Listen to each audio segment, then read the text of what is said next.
Welcome students, कैसे हैं आप सभी लोग। उम्मीद है सभी लोगों की पढ़ाई बहुत अच्छी चल रही होगी।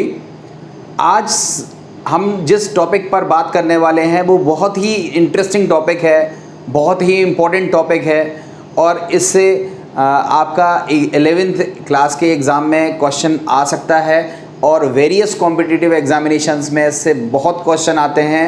ये बहुत ही इम्पोर्टेंट टॉपिक है, इसको आपको ध्यान से पढ़ना है। इस टॉपिक का नाम है क्वांटम संख्या या जिसको हम बोलते हैं क्वांटम नंबर। इस टॉपिक के मैं टोटल 3 वीडियो तैयार करूंगा और 3 वीडियो में मैं इसके हर तरीके के क्वेश्चंस को करना सिखाऊंगा कि किस तरीके से क्वेश्चन किए जाते हैं। ये बहुत ही इंटरेस्टिंग टॉपिक है। कोई भी बच्चा इस टॉपिक को बीच में स्किप मत करे, क्रम से देखे तो आप सभी लोग क्वांटम संख्या का कोई भी क्वेश्चन किसी भी एग्ज़ाम में कैसा भी आ जाए, आप सभी उस क्वेश्चन को बहुत अच्छे से करने में कैपेबल रहोगे। तो आइए बिना समय को बर्बाद किए हुए हम बात करते हैं परमाणु संरचना लेसन के अंतर्गत आने वाले टॉपिक की, जिसका नाम है क्वांटम संख्या। क्वांटम संख्या जिसको हम बोलते हैं क्वांटम नंबर।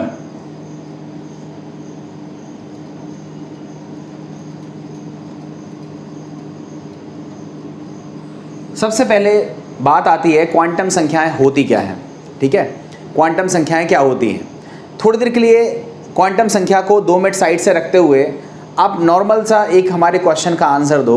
जैसे हमने आपसे बोला कि हमारे पास एक कोई एलिमेंट है सोडियम, इसका परमाणु क्रमांक है 11, इसमें 11 इलेक्ट्रॉन है। पहली कक्षा में 2 इलेक्ट्रॉन है, दूसरी कक्षा में 8 इलेक्ट्रॉन है, तीसरी कक्षा में 1 इलेक्ट्रॉन है। पता है ना। तो सोडियम एक एलिमेंट है जिसका परमाणु क्रमांक 11 है, इसमें 11 इलेक्ट्रॉन है। हमने आपसे बोला कि इसका पहला इलेक्ट्रॉन कहाँ है, तो आपने कहा यहाँ है। हमने कहा इसका 7वां इलेक्ट्रॉन कहाँ है, तो आपने बोल दिया यहाँ है। अब हम आपसे पूछें कि सोडियम का कोई एक इलेक्ट्रॉन देखो और बताओ कि ये कौन से नंबर का इलेक्ट्रॉन है। पहला है, दूसरा है, 5वां है, 7वां है, 9वां है, 11वां है। मतलब हम इलेक्ट्रॉन को अगर नोटिस करें, किसी भी इलेक्ट्रॉन को नोटिस करें, तो आप सबको पता है कि जो इलेक्ट्रॉन है उसका द्रव्यमान फिक्स है, इलेक्ट्रॉन का आवेश क्या होता है, फिक्स होता है। तो हम कैसे कह देंगे कि ये दूसरा इलेक्ट्रॉन है, ये 5वां इलेक्ट्रॉन है, ये 7वां इलेक्ट्रॉन है। मतलब जब इलेक्ट्रॉन का द्रव्यमान फिक्स है, इलेक्ट्रॉन का आवेश फिक्स है, सभी तत्वों के जितने भी इलेक्ट्रॉन्स होते हैं, सभी तत्वों के जो भी इलेक्ट्रॉन्स होते हैं वो सब कैसे होते हैं, एक जैसे। तो हम कैसे ये आइडेंटिफाई करेंगे कि ये दूसरा इलेक्ट्रॉन है, ये 5वां इलेक्ट्रॉन है। क्लियर है ना। तो हमें पहचानना है कि कौन सा इलेक्ट्रॉन किस नंबर का इलेक्ट्रॉन है, कौन सा इलेक्ट्रॉन 5वें नंबर का है, कौन सा इलेक्ट्रॉन 8वें नंबर का है, कौन सा इलेक्ट्रॉन 11वें नंबर का है। ये हमें पहचान करनी है। तो अब हमें पहचान करनी है, तो आप बताओ हम पहचान कैसे करेंगे। उसके लिए मैं आपको एक एग्जांपल लेता हूं, आपको ज़्यादा बेहतर समझ में आ जाएगा। जैसे थोड़ी देर के लिए सोचो कि आप जो हो वो इन केस अमेरिका चले गए। अमेरिका चले गए और आपको अमेरिका में बैठ करके बहुत रोना आ रहा है। आपको एक कोने में बैठे हुए हो, बहुत रो रहे हो। चांस की बात है मैं भी वहाँ पहुँचता हूँ और मैं आपसे पूछता हूँ भाई क्यों रो रहे हो। तो आप जैसे ही मेरे मुंह से हिंदी सुनते हो, थोड़ा सा आप रोना कम कर देते हो और थोड़ा सा आपके चेहरे पर स्माइल आ जाती है। क्यों आ जाती है? क्योंकि आपको कुछ अपनापन सा लगता है। अपनापन सा लगने का मतलब है, हमारा क्वेश्चन है आप क्यों रो रहे हो, तो आपका आंसर रहता है कि सर मुझे अंग्रेज़ी नहीं आती, मुझे अमेरिका की कोई भी चीज़ समझ में नहीं आती है, मैं घर जाना चाहता हूँ और मैं यहाँ आकर के फंस गया हूँ। आपने भी हिंदी बोली, मैं भी हिंदी बोल रहा हूँ, तो मेरे दिमाग में तुरंत एक क्वेश्चन आया कि आपसे ये पूछूं कि आप कहाँ के हो। हमने आपसे पूछा आप कहाँ के हो, तो आप तुरंत अपना आंसर क्या देते हो कि सर हम इस गांव के हैं। ऐसा तो नहीं बोलते हो। आप सबसे कह लो सर हम भारत के हैं, इंडिया के हैं, तो मेरा भी आंसर रहता है अरे मैं भी भारत का हूँ। भारतीय भारतीय एक दूसरे से जुड़ गए। अब बताओ हमारा नेक्स्ट क्वेश्चन क्या होगा। ऑब्वियस सी बात है, मेरा नेक्स्ट क्वेश्चन होगा कि किस प्रदेश से हो। आपने बोला सर हम उत्तर प्रदेश से हैं। मैंने कहा अरे मैं भी उत्तर प्रदेश से हूँ। तो आप फिर से क्या हो गए, और एक दूसरे से इंटरेक्ट हो, अरे हम लोग तो एक ही प्रदेश के हैं। तो आप खुद बताओ नेक्स्ट क्वेश्चन हमारा क्या होगा। आप बोलोगे हम किस जिले से हैं, आप किस जिले से हो, तो वो कहते हो भाई हम फैज़ाबाद से हैं। तो कहता अरे मैं भी फैज़ाबाद से हूँ। तो बताओ नेक्स्ट क्वेश्चन क्या होगा, फैज़ाबाद में कहाँ के हो, तो आप बोलते हो हम फैज़ाबाद में जो सिविल लाइन का क्षेत्र है वहाँ के हैं। तो इसका मतलब ये हुआ कि अगर हम एक चिट्ठी लिखें अमेरिका से और आपके पते पर भेजें तो आपको क्या क्या चीज़ें लिखनी पड़ेंगी, देश का नाम, प्रदेश का नाम, ज़िले का नाम, मोहल्ले का नाम, ये सब लिखना पड़ेगा ना, तब जाकर के चिट्ठी आप तक पहुंचेगी। सेम चीज़ यहाँ है, कोई भी इलेक्ट्रॉन है, अब 10-10, 12-12 इलेक्ट्रॉन है, सभी इलेक्ट्रॉन एक ही जैसे हैं, हम कैसे पता लगाएंगे कि ये इलेक्ट्रॉन 5वां है, ये इलेक्ट्रॉन 7वां है, ये इलेक्ट्रॉन 9वां है। तो हमें ज़रूरत होती है इलेक्ट्रॉन की स्थिति एवं ऊर्जा की। जैसे व्यक्ति का पता या एड्रेस कैसे पता चलता है, तो आप बोलते हो देश का नाम, प्रदेश का नाम, ज़िले का नाम और उसके बाद मोहल्ले या गांव का नाम। अगर ये 4 चीज़ें आपको बता दी जाएं तो आप किसी व्यक्ति के पते तक पहुंच जाओगे ना। उसी तरह से इलेक्ट्रॉन का पता लगाने के लिए हमें इलेक्ट्रॉन की स्थिति पता होनी चाहिए, पोजीशन पता होनी चाहिए और इलेक्ट्रॉन की ऊर्जा पता होनी चाहिए। इलेक्ट्रॉन की स्थिति और ऊर्जा को बताने के लिए हम जिन संख्याओं का उपयोग करते हैं उन संख्याओं को हम बोलते हैं क्वांटम संख्या। तो आप बताओ, आपका एक पॉइंट तो टनाटन तैयार हो गया। हमने आपसे बोला क्वांटम संख्याएं क्या होती हैं, तो आप बोलते हो इलेक्ट्रॉन की स्थिति एवं ऊर्जा को ज्ञात करने के लिए हमें जिन संख्याओं की आवश्यकता होती है उन्हें हम क्वांटम संख्या कहते हैं। क्लियर? जैसे व्यक्ति का एड्रेस होता है उसी तरह से इलेक्ट्रॉन का एड्रेस क्या होता है, उसकी स्थिति, उसकी ऊर्जा। स्थिति और ऊर्जा को हम निकालने के लिए जिन संख्याओं का यूज करते हैं उसे हम क्या बोलते हैं, क्वांटम संख्या। अब हमारा नेक्स्ट क्वेश्चन आता है, क्वांटम संख्याएं कितने प्रकार की होती हैं। क्वांटम संख्याएं कितने प्रकार की होती हैं, तो पहले तो आप नाम याद कर लो और संख्या याद कर लो। क्वांटम संख्याएं 4 प्रकार की आपको पढ़नी है। क्वांटम संख्याएं 4 प्रकार की होती हैं। पहला होता है जिसको हम बोलते हैं मुख्य क्वांटम संख्या, मुख्य क्वांटम संख्या जिसको हम बोलते हैं प्रिंसिपल क्वांटम नंबर, इसको स्मॉल n से प्रदर्शित करते हैं। इंग्लिश वर्ड में अभी डिटेल में लिख रहा हूँ, ठीक है। दूसरा होता है जिसको हम बोलते हैं दिगंशी क्वांटम संख्या, दिगंशी क्वांटम संख्या जिसको हम इंग्लिश में कहते हैं एजीमुथल क्वांटम नंबर, अभी इंग्लिश वर्ड लिख रहा हूँ, इसको L से प्रदर्शित करते हैं। तीसरा होता है जिसको हम बोलते हैं चुंबकीय क्वांटम संख्या,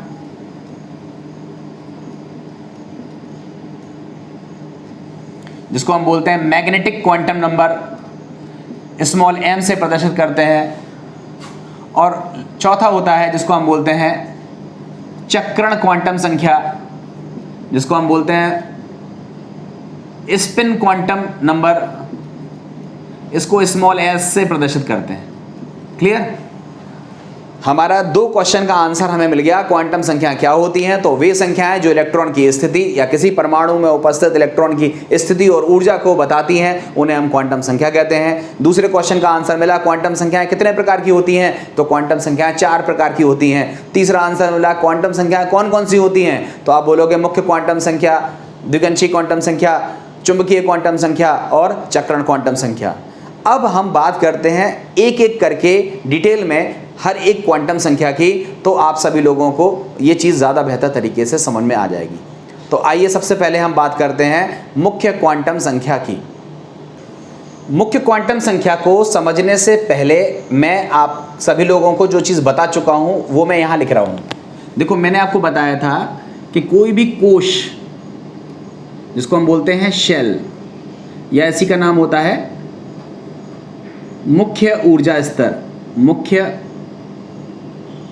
ऊर्जा स्तर,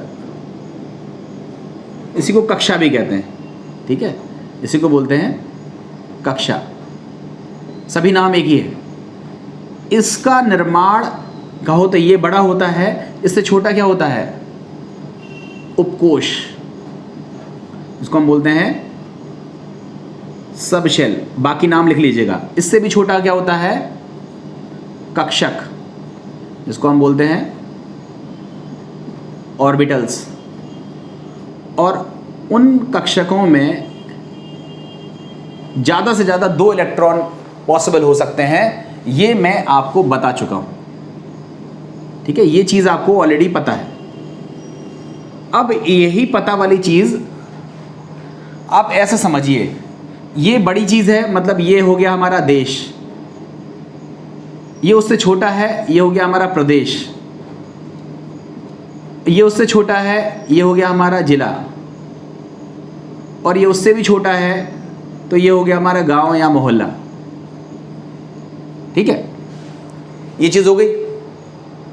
अब इसको आप यहां पर लगा दीजिए, तो हम क्या बोलेंगे, वे क्वांटम संख्याएं, वे क्वांटम संख्या या वह क्वांटम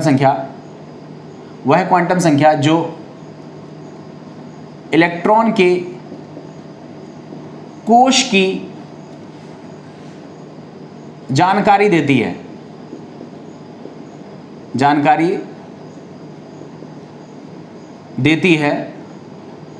मुख्य क्वांटम संख्या, इसको बोलते हैं प्रिंसिपल क्वांटम नंबर कहते हैं।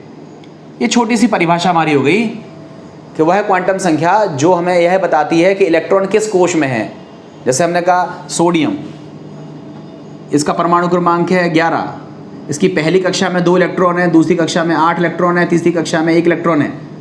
तो हमने बोला कि हमारा 5वां इलेक्ट्रॉन कहाँ पर है, तो आपने कह दिया 5वां इलेक्ट्रॉन हमारी दूसरी कक्षा में है, दूसरा कोश में है। तो आप बताओ, कहीं ना कहीं आपको इलेक्ट्रॉन का पता लगाना है तो हमें पता होना चाहिए ना कि इलेक्ट्रॉन किस कोश में है। तो कोश की जानकारी हमें जिन संख्याओं से मिलती है उसे हम क्या बोलते हैं, मुख्य क्वांटम संख्या। और मुख्य क्वांटम संख्या को स्मॉल n से प्रदर्शित करते हैं, इसे स्मॉल n से प्रदर्शित करते हैं।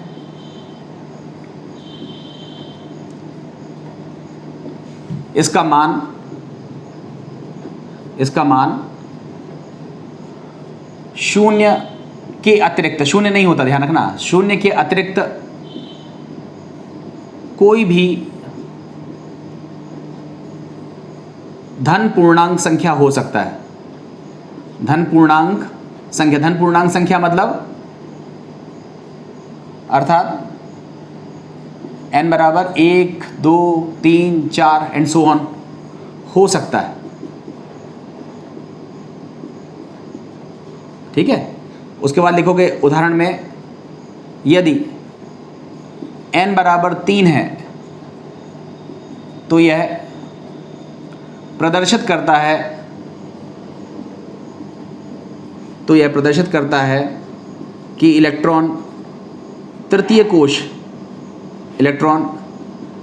कोश में उपस्थित है। ठीक है, ये आपकी मैंने वो भाषा लिख दी जो आपको पेपर में लिखनी है। आपसे बोला जाता है मुख्य क्वांटम संख्या क्या होती हैं, आप पूरी की पूरी ऐसे भाषा लिख दोगे कि वे वह क्वांटम संख्या जो इलेक्ट्रॉन के कोश की जानकारी देती हैं मुख्य क्वांटम संख्या कहलाती है। इसे n से प्रदर्शित करते हैं। इसका मान शून्य के अतिरिक्त कोई भी धन पूर्णांक संख्या अर्थात 1, 2, 3, 4, 5 हो सकता है। उदाहरण में ये समझा दोगे। अब इसके आगे की चीज़ आपको आनी चाहिए कि मुख्य क्वांटम संख्याएं हमें कुछ और जानकारियां भी देती हैं। ठीक है, सबसे पहले जानकारी देती हैं कोश के आकार को बताती हैं। मुख्य क्वांटम संख्या हमें कुछ और जानकारी देती हैं, लिख लेना यहाँ पे, मुख्य क्वांटम संख्या हमें कुछ और जानकारियाँ देती हैं। पहला, यह कोश के आकार को बताती हैं। आप बताओ, ये नाभिक है, ये पहला कोश है, तो अगर n का मान 1 है तो ये पहला कोश है, n का मान अगर 2 है तो ये दूसरा कोश है, n का मान अगर 3 है तो ये तीसरा कोश है। तो आप बताओ, जैसे जैसे n का मान बढ़ेगा कोश का आकार क्या होगा, बढ़ेगा। तो आप बताओ, कोश के आकार को बताती हैं। तो यहाँ आप लिखोगे लैंग्वेज में, जैसे जैसे n का मान बढ़ता है या जैसे जैसे n के मान में वृद्धि होती है कोश के आकार में भी वृद्धि होती जाती है। क्लियर। दूसरा है कोश की त्रिज्या। कोश की त्रिज्या, वैसे तो एक ही चीज़ है, जब आकार बढ़ेगा तो नो डाउट त्रिज्या बढ़ेगी, कोश की त्रिज्या को बताती हैं, ठीक है, कोश की त्रिज्या को बताती हैं। कैसे बताती हैं, इसको लेकर के नील बोर्ड ने अपना एक सूत्र दिया था, उस सूत्र को मैं लिख रहा हूँ, Rn बराबर n² h² upon 4π² m e² into z, ये होता है सूत्र। अगर याद कर सकते हो तो बेटर है, नहीं याद कर सकते हो तो देखो, इसमें h का मान फिक्स होता है, पाई का मान फिक्स होता है, इलेक्ट्रॉन का द्रव्यमान फिक्स है, इलेक्ट्रॉन का आवेश फिक्स है। इन फिक्स चीज़ों को रख करके अगर हम सॉल्व कर दें तो एक सरल सा सूत्र बन जाता है, इसको याद कर लीजिएगा, 0.529 इंटू n² अपॉन z। ये n नहीं बदलता है और z नहीं बदलता है, मतलब n और z का मान फिक्स नहीं है, बदल जाएगा, ठीक है, और इसका मात्रक होगा एंगस्ट्रॉम। ये सूत्र कहाँ से आया, डेरिवेशन से आपको मतलब नहीं है, ये सूत्र नील बोर के मॉडल से निकल के आया है, डेरिवेशन हमने आपको नहीं कराया है। अगर आप कहेंगे तो मैं बाद में कभी करा दूंगा। अभी फ़िलहाल आप याद रखिए कि जैसे हमारा ये इलेक्ट्रॉन है, अगर ये यहाँ चक्कर लगा रहा है तो हम कहेंगे ये पहली कक्षा में चक्कर लगा रहा है, अगर इलेक्ट्रॉन यहाँ चक्कर लगा रहा है तो हम कहेंगे दूसरी कक्षा में चक्कर लगा रहा है, अगर इलेक्ट्रॉन यहाँ चक्कर लगा रहा है तो इसका मतलब ये तीसरी कक्षा में चक्कर लगा रहा है। हमारा क्वेश्चन ये है कि चलो बताओ, हाइड्रोजन के लिए प्रथम कक्षा की त्रिज्या क्या होगी, प्रथम कक्षा की त्रिज्या क्या होगी, तो बताओ, सिंपल सी चीज़ है, आपको उठा के ये सूत्र लगा देना है। अब बताओ, दो चीज़ें हैं, एक तो है z और एक है n। अगर प्रथम कक्षा है तो n बराबर हो गया 1, और चूंकि हाइड्रोजन है और हाइड्रोजन का परमाणु क्रमांक कितना होता है 1, तो n का मान 1 रखोगे, z का मान 1 रखोगे, फाइनली सॉल्व करोगे तो R1 बराबर कितना हो जाएगा 0.529 एंगस्ट्रॉम। मतलब हाइड्रोजन की जो प्रथम कक्षा है उसकी त्रिज्या का मान कितना होता है 0.529। हमने आपसे क्वेश्चन पूछा, चलो बताओ लिथियम के द्वितीय कक्षा की त्रिज्या बताओ, लिथियम के, या Li+ कर दो आप, Li2+ के द्वितीय कक्षा की त्रिज्या कितनी होगी, तो बताओ, बहुत सिंपल सी चीज़ है, आपको ये लगाना है, तृतीय मतलब n का मान 3 रखना है, ठीक है, 0.529, ये तो ठीक है। अब बताओ, ये n का मान 3 रखोगे तो 3 का स्क्वायर कितना हो जाएगा 9, और z, ये z परमाणु क्रमांक है, लिथियम का परमाणु क्रमांक कितना होता है 3 होता है, तो आप बताओ, सॉरी 2 रखोगे, द्वितीय कक्षा है ना, तो यहाँ 2 रखोगे, यहाँ 3 रखोगे, एंड फाइनली जब आप इसको सॉल्व करोगे तो आपका आंसर किस में आ जाएगा एंगस्ट्रॉम। तो आप बोलोगे लिथियम के या लिथियम आयन की द्वितीय कक्षा की जो त्रिज्या है वो इतने एंगस्ट्रॉम है, कर लोगे। तो कहीं ना कहीं आप देखो कि जो कोश की त्रिज्या है उसको निकालने में हमें n का मान बदलना पड़ रहा है ना, तो हम क्या कहेंगे कि कोश के आकार को बताती है, कोश की त्रिज्या का निर्धारण भी कौन करती है, मुख्य क्वांटम संख्या करती है। इसी तरह से हमारा थर्ड पॉइंट होगा कि ये इलेक्ट्रॉन की ऊर्जा को भी बताती है। इसको आप लिख लीजिएगा, ये नोट बना करके लिख लीजिएगा। आप जब नोट्स बनाओगे तो क्या लिखोगे, यहाँ तक तो लिख लिया आपने, इसका लिखोगे मुख्य क्वांटम संख्या निम्नलिखित तथ्यों को भी प्रदर्शित करती है। नंबर 1, यह कोश के आकार को बताती है। फिर आगे लिखोगे यदि n का मान अधिक है तो कोश का आकार बड़ा होगा, n का मान कम है तो कोश का मान छोटा होगा। छोटा सा चित्र बना देना ये। उसका दूसरे पॉइंट में लिखोगे कोश की त्रिज्या को बताती है, इट इज़ सफिशिएंट। अब इसके आगे की जो चीज़ है वो आपको लिखनी है। नोट लिखोगे कि नील बोर के परमाणु मॉडल से परमाणु के किसी कक्षा की त्रिज्या की गणना निम्नलिखित सूत्र से की जा सकती है। सूत्र लिखोगे अथवा करके ये सूत्र लिखोगे और सारे सवालों में नीचे वाला सूत्र लगाओगे। और सूत्र कैसे लगाओगे उसके लिए 2 क्वेश्चन बना लोगे। पहला क्वेश्चन, हाइड्रोजन के प्रथम कक्षा की त्रिज्या कैसे निकालोगे, आंसर ये दिया हुआ है। और दूसरा क्वेश्चन, Li2+ के द्वितीय कक्षा की त्रिज्या कैसे निकालोगे, क्वेश्चन का सोल्यूशन ये दिया हुआ है। अच्छे से आप मेंटेन करके नोट्स बना लीजिएगा। तो यहाँ पर आपका पहला पॉइंट हो गया, दूसरा पॉइंट हो गया। अब इसके बाद हम बात करते हैं तीसरे पॉइंट की। तीसरा पॉइंट याद रखिएगा कि जो मुख्य क्वांटम संख्या है, ठीक है, थर्ड पॉइंट है कि जो मुख्य क्वांटम संख्या है, प्रिंसिपल क्वांटम संख्या है, वह कोश के इलेक्ट्रॉन की ऊर्जा को भी या ऊर्जा के बारे में भी बताती है। ठीक है, आप बताओ, अगर इलेक्ट्रॉन पहली कक्षा में घूम रहा है तो इसकी ऊर्जा कुछ होगी, दूसरे में घूम रहा है तो इसकी ऊर्जा कुछ और होगी, तीसरे में घूम रहा है तो इसकी ऊर्जा कुछ और होगी। आपने पढ़ा भी था, मान लो इसकी ऊर्जा 2 जूल है, इसकी ऊर्जा 5 जूल है, इसकी ऊर्जा 13 जूल है। तो आप बताओ, अगर 2 जूल वाला इलेक्ट्रॉन है, अगर इसको आप ऊर्जा दोगे तो वो कहाँ चला जाएगा? ऊपर वाली कक्षा में। और ज़्यादा ऊर्जा दोगे तो कहाँ चला जाएगा? तीसरी कक्षा की ऊर्जा में। मतलब कहने का ये हुआ कि अगर n का मान कम है, अगर n का मान कम है तो ऊर्जा कम है, और जैसे जैसे n का मान बढ़ रहा है तो ऊर्जा का मान बढ़ रहा है। कक्षाओं की ऊर्जा बढ़ रही है, मतलब इलेक्ट्रॉन जो उन कक्षाओं में चक्कर लगा रहा है उनकी ऊर्जा में भी क्या हो रही है? वृद्धि हो रही है। तो सीधा से अगर हम शॉर्ट में लिखना चाहें तो इस तरह लिख सकते हैं कि मुख्य क्वांटम संख्या कोश में इलेक्ट्रॉन की ऊर्जा के बारे में भी बताती है। अब अगर कोई पूछे कि ऊर्जा कैसे निकालेंगे, तो इसका भी सूत्र नील बोर के परमाणु मॉडल से निकल के आता है। वो सूत्र मैं यहाँ लिख दे रहा हूँ, जिसको ज़रूरत हो वो लिख लीजिएगा, नहीं ज़रूरत हो तो आप छोड़ दीजिएगा। -2 pi square m e⁴ z square upon pi square h square, ये होता है सूत्र। सूत्र चूँकि थोड़ा लंबा चौड़ा है, मे बी आप भूल सकते हो, आप खुद देखो। यहाँ पाई स्क्वायर नहीं, यहाँ n स्क्वायर है। इस सूत्र में देखो, पाई का मान फिक्स है, m का मान फिक्स है, आवेश फिक्स है, h का मान फिक्स है। अगर फिक्स संख्याओं के मान को रख दिया जाए तो इस सूत्र को हम सिंप्लीफाई कर सकते हैं। सिंप्लीफाई करके कैसे बना सकते हैं? -13.6 z square upon n square, ये होता है सूत्र, और इसका मात्रक निकल के आता है इलेक्ट्रॉन वोल्ट। ये सबसे सिंपल फॉर्मूला है, इसको आप याद कर लीजिए। अब अगर हम आपसे क्वेश्चन पूछें कि चलो बताओ, हाइड्रोजन की प्रथम कक्षा की ऊर्जा कितनी होती है? ऊर्जा कितनी होती है? तो बढ़िया चीज़ है, आप ये सूत्र उठाओगे। हाइड्रोजन की प्रथम कक्षा, मतलब n का मान आपको 1 रखना है, और हाइड्रोजन के लिए z का मान 1 होता है। मान रख दोगे, मान रखने के बाद आप निकालोगे तो En का वैल्यू कितना होता है? -13.6 इलेक्ट्रॉन वोल्ट। ठीक है, तो आप बोलोगे जो इलेक्ट्रॉन की जो पहली कक्षा की जो ऊर्जा है वो -13.6 इलेक्ट्रॉन वोल्ट है। देखो, ध्यान रखना, ऊर्जा का मान ऋणात्मक नहीं होता है। ठीक है, ऊर्जा का मान ऋणात्मक नहीं होता है, तो ये माइनस चिन्ह ऊर्जा का ऋणात्मक मान नहीं बता रहा है। ये माइनस चिन्ह इसलिए लगाया गया है, आप इसको ऐसा सोचो। अगर आप ये चिन्ह ना लगाते, थोड़ी देर के लिए सोचो, ये चिन्ह नहीं लगा, ये माइनस लगा था, हमने हटा दिया, मान लो ये चिन्ह नहीं लगा है, तो आप खुद सोचो कि जो En है, मतलब जो ऊर्जा है वो n के क्या होती है? व्युत्क्रमानुपाती। देख रहे हो ना, E का मान जो है वो n के क्या हो गया? व्युत्क्रमानुपाती।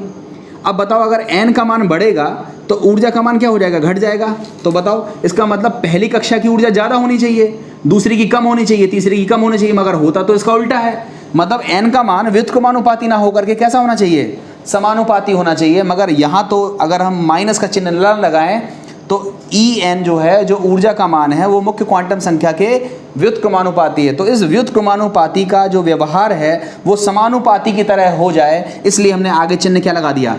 माइनस। अब आप मान रखोगे, n का मान जैसे जैसे बढ़ाओगे तो E का मान ऋणात्मक होता जाएगा। समझ में आया ना? और ऋणात्मक संख्या जो होती है वो अपोजिट बिहेवियर करती है।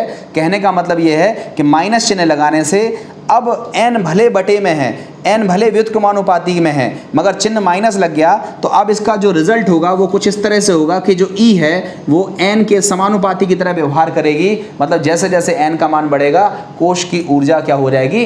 बढ़ती जाएगी। खैर, अगर आपको ये सारी चीज़ें इतनी दिमाग में नहीं आ रही हैं तो आप फटाफट 2-3 चीज़ें रिकॉल करके अपने दिमाग में बैठा लीजिए। मैंने आपको फिर बताया, मैं आपको पढ़ाता डिटेल में हूँ। अब आपको कितना पढ़ना है ये आप खुद सेलेक्ट कर सकते हो। आपको डिटेल स्टडी चाहिए तो कोई दिक्कत नहीं है, अगर आपको शॉर्ट में चाहिए तो मैं देखो समअप करता हूँ। मैंने आपसे बोला क्वांटम संख्याएं क्या होती हैं, कितने प्रकार की होती हैं, कौन कौन सी होती हैं, मुख्य क्वांटम संख्या का वर्णन करो। तो आप क्या बोलोगे? वे संख्याएं जो हमें इलेक्ट्रॉन की स्थिति और ऊर्जा को बताती हैं मुख्य क्वांटम संख्या कहलाती हैं। मुख्य क्वांटम संख्याएं 4 प्रकार की होती हैं। पहला मुख्य क्वांटम संख्या, दूसरा दिगंशी क्वांटम संख्या, तीसरा चुंबकीय क्वांटम संख्या, चौथा चक्रण क्वांटम संख्या। अब हम सबसे पहले बात करेंगे मुख्य क्वांटम संख्या की। मुख्य क्वांटम संख्या में हमने क्या सीखा कि वे संख्याएं या वह संख्या जो हमें इलेक्ट्रॉन के कोश के बारे में जानकारी देती है, अर्थात यह बताती है कि इलेक्ट्रॉन किस कोश में उपस्थित है, उस क्वांटम संख्या को हम क्या बोलते हैं, मुख्य क्वांटम संख्या। इसे स्मॉल n से प्रदर्शित करते हैं। इसका मान 0 से अतिरिक्त कोई भी धन पूर्णांक संख्या अर्थात n बराबर 1 2 3 4 5 कुछ भी हो सकता है। अब इसके बाद आपको एडिशनल नॉलेज अगर चाहिए तो एक उदाहरण लिखने के बाद n बराबर 3 है जो यह दर्शाता है कि इलेक्ट्रॉन तीसरे कोश में उपस्थित है। इसको लिखने के बाद आप लिखोगे मुख्य क्वांटम संख्या से निम्नलिखित जानकारियां भी प्राप्त होती हैं। नंबर 1, यह कोश की आकृति को बताती है। n का मान कम है तो कोश छोटा है, n का मान ज़्यादा है तो कोश बड़ा है। तो कोश की आकृति के बारे में ये जानकारी देती हैं। कोश की त्रिज्या को भी मुख्य क्वांटम संख्या निर्धारित करती हैं। त्रिज्या को कैसे निर्धारित करती हैं उसका सूत्र आप अपनी जानकारी के लिए लिख लीजिएगा, क्योंकि जब कंपटीशन में आप जाओगे तो आपको पूछा जाएगा कि लिथियम 2+ आयन के लिए द्वितीय कक्षा की त्रिज्या कितनी है।